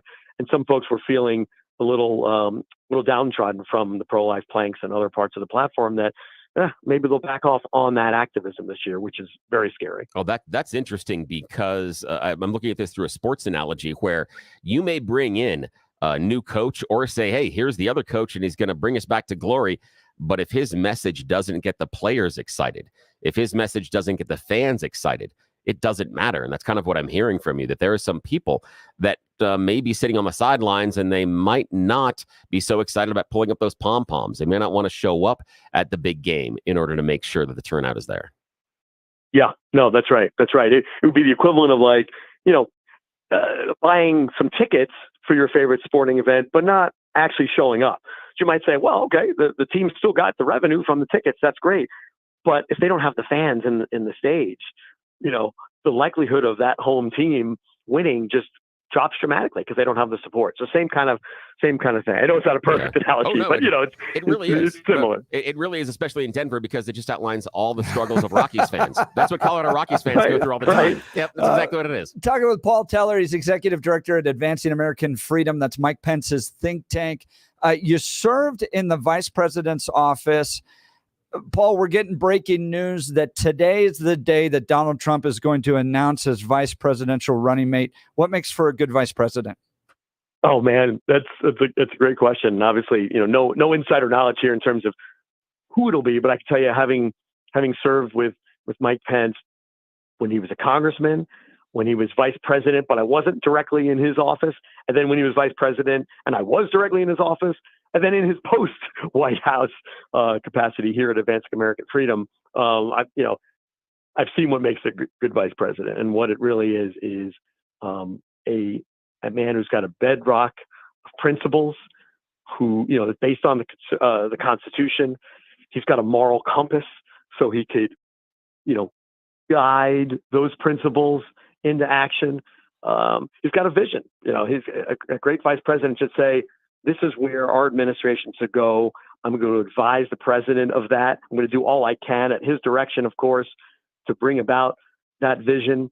And I will, be a leader in that respect.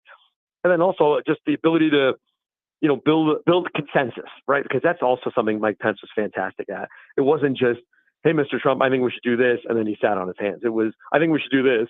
Donald Trump says, I agree, let's go. And then Mike Pence was able to go out and build either coalitions on the Hill from his days when he was a member of Congress around the conservative movement, because he comes out of the conservative movement, and even non-traditional allies that we would build, maybe from industry or trade associations, depending on what the issue was. So whoever that next vice president, if he or she could do most, if not all of those things, then we could take great comfort.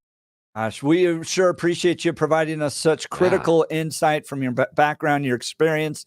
We're talking with Paul Teller, Executive Director at Advancing American Freedom. If you want to learn more about Advancing American Freedom, go to advancingamericanfreedom.com. Again, this is Mike Pence's think tank. They've organized a letter they're sending to Republican National Convention delegates, encouraging them to continue to stand strong for the sanctity of life.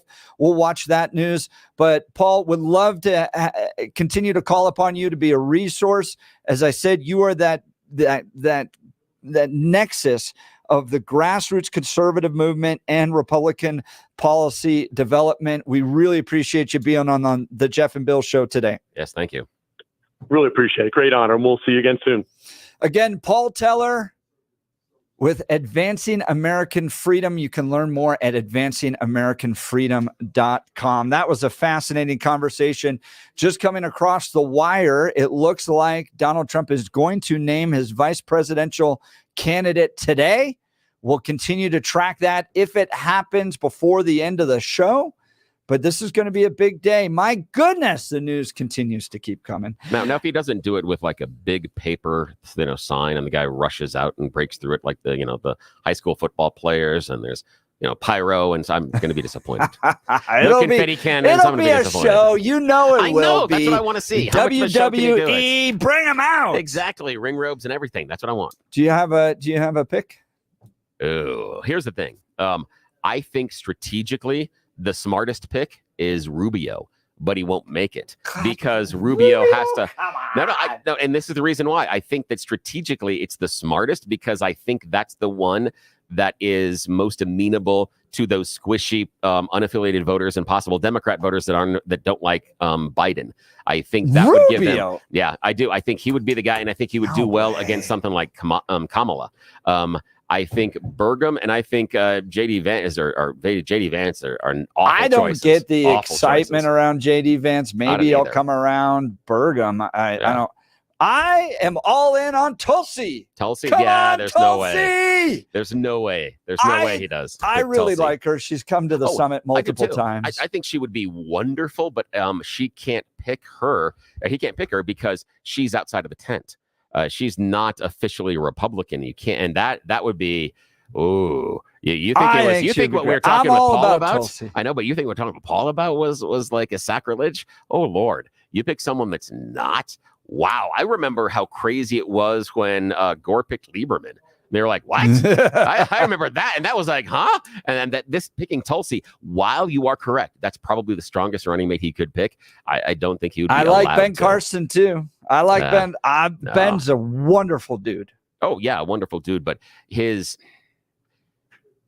way that he talks isn't going to really help a lot. He That's gonna be the problem. He won our presidential straw poll multiple times at the Yeah. Western Conservative. Yes, because he had lots of time. He could talk to you very slowly. So, yes, I get it. When he's allowed to do that, it's good. It just doesn't go over very well. I like elsewhere. those two. I'll get behind and support anybody, but those are the two that get me the most excited. All right. Speaking of good people, Dr. Mike at Rocky Mountain Dental Group. Look, with all the work I've had done to my teeth, believe me, finding a good dentist makes all the difference. I'd like to tell you about Dr. Mike and the Rocky Mountain Dental Group because he helps people like you and me look and feel amazing by providing the best dental care available. See for yourself all the 5-star reviews at RockyMountainDentalGroup.com. Here's one. I've been going there for over 20 years. Dr. Mike and his entire staff are outstanding. I like the fact that the same person always cleans my teeth. If you need an awesome dentist, Dr. Mike is your guy. If your gums are receding, it's critical to address this issue promptly. But in the past, you had to do like crazy gum grafts. You don't have to do that anymore because Dr. Mike is a top-tier expert in the Chow pinhole surgical technique. This method requires no cutting, no sutures, and virtually no downtime. The procedure involves making a small hole in the tissue and gently repositioning the gums. Schedule a free consultation with Dr. Mike to discover the benefits of this revolutionary procedure. Call 303-233-1335 or visit RockyMountainDentalGroup.com. That's RockyMountainDentalGroup.com to book your free consultation today. All right, we'll get to the phone lines. They're lighting up. You're listening to the Jeff and Bill Show. News Talk 710 KNUS. At this hour in Rome, I'm Giles Gibson, and here are the top stories we're following. President Joe Biden has told Americans it's time to cool down the political rhetoric. He was addressing the nation from the Oval Office a day after a gunman shot at his rival Donald Trump during a campaign rally in Pennsylvania. Jagruti Dave reports from Washington. President Biden spoke for around 10 minutes, and in that short time he sought to deliver a message of unity, calling for Americans to resolve their differences at the ballot box and not with bullets. President Biden said there is no place in America for this kind of violence. Security plans for this week's Republican National Convention in Wisconsin have not been altered in the wake of Saturday's shooting. Mr. Trump is attending and is expected to be formally nominated as his party's presidential candidate. In business news, the US dollar has risen against the euro as global markets react to the assassination attempt on former President Donald Trump. Analysts say the incident raises Trump's odds of winning a second term in the White House this November. A potential Trump administration is expected to strip back environmental regulations and controls on cryptocurrencies. If Republicans take control of the US Congress, analysts are also anticipating tax cuts for individuals and corporations. And that's what you need to know at this hour. I'm Giles Gibson in Rome on Salem News Channel.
Phone lines are full, so I'm going to go through these. I'm going to start with Joe just because I want to get to the GOP platform. That's what we were talking about with Paul Teller, the head of Mike Pence's think tank. Let's go to Joe. You're on the Jeff and Bill Show. Good morning.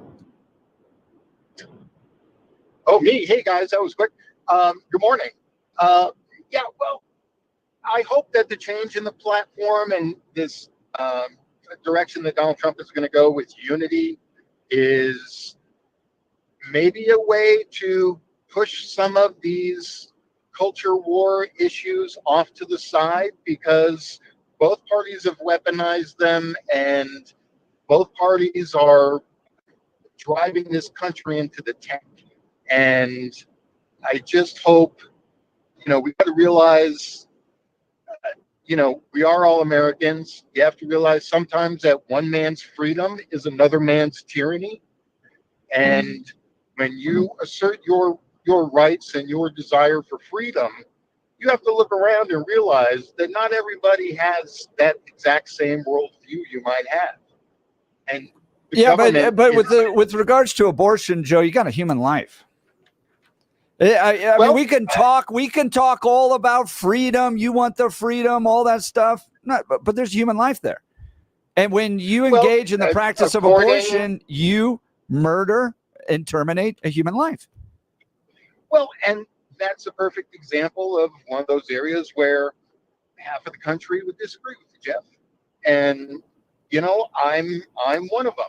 I think life starts at some point. I don't know what that is, but if you are sitting here telling me that at conception, God places a soul into a fertilized egg, okay, well, then I don't understand why half the fertilized eggs that a woman gets never take place. So God puts a soul into a fertilized egg and then washes it away for whatever reason he so deems. Makes no sense to me. So my worldview is that it's a little more complicated than that simple equation that you're putting on top of it. So, Joe, let me ask you this. Should people be allowed to own slaves? Of course not. Well, it's their freedom. It used to be their freedom. Yeah, that's right. We went to war over this. That. Yeah, Yes, we went past this because we came out to the universal truth that all human life has dignity and you are not property. But you told me that some people have freedom and some other people don't have freedom, and they shouldn't be forcing this upon other people. So why not allow people to own slaves? That's something that we finally, we're going to all universally agree that owning people is bad.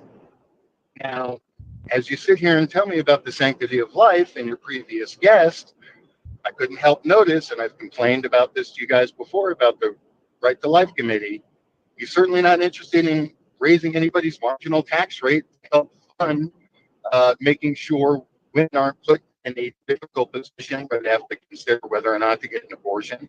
Certainly not looking to expand any programs that benefit mothers, single mothers. Sure we are. We provide that more, Joe, and you're breaking up a little bit, so we'll just have to move on. And I got to get to these other calls too. Sure we are. We're absolutely providing care and systems for single moms facing crisis pregnancies to be able to care for their children after the pregnancy. And that's a side argument anyways. I want to get to the fundamental root of the question, which is if it's a human life, it deserves protection and dignity, and the government has a role to protect the right to life. All right, let's go to Billy. Billy, Highlands Ranch, you're on the Jeff and Bill Show. Good morning. Good morning. One of the things earlier you were talking about was articles with respect to, writing a true factual article. The Denver Post headline. yeah, that's ridiculous. When I went to college, one of the things they taught me in journalism was you ask yourself who, what, when, where, why, and how. Yeah, you answer those questions. You write those out, okay? Those are factual, logical things that happened, okay? You start putting in your own personal opinions, it becomes an editorial. We have no true journalism today. I mean, Amen. everything is editorialized, okay? So you got to, but most people, and it really upsets me, is because, you know, we have a dumbed down society for the most part. There's some people out there that are really smart, but there's these people from the left that hear this stuff and then they start getting nuts. They start getting crazy. They start reacting based on, I mean, Trump's not going to say goodbye to democracy. And that's another thing. We've never had a democracy. You say the Pledge of Allegiance, I mean, it talks about our republic, which is based on the Constitution.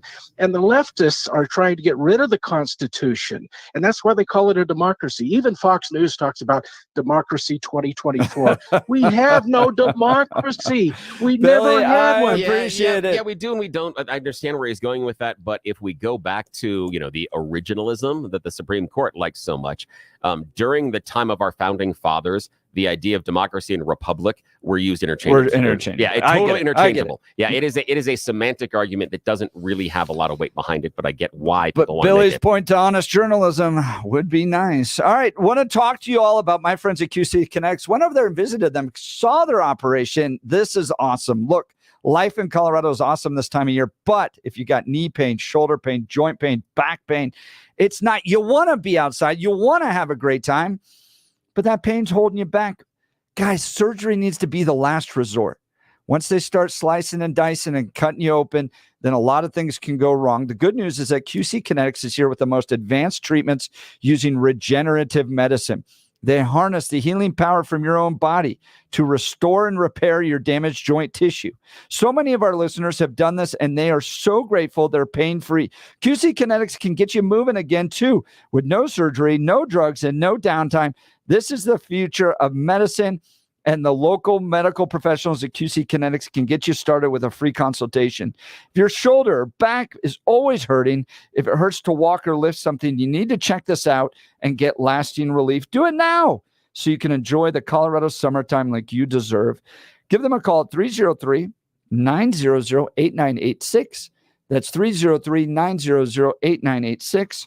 Or visit QCkinetics.com. We'll continue. You're listening to The Jeff and Bill Show. News Talk 710, KNUS.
Billy, it's great to have been back with you, my friend. Yeah, this was nice. This was good. Missed you. I did too.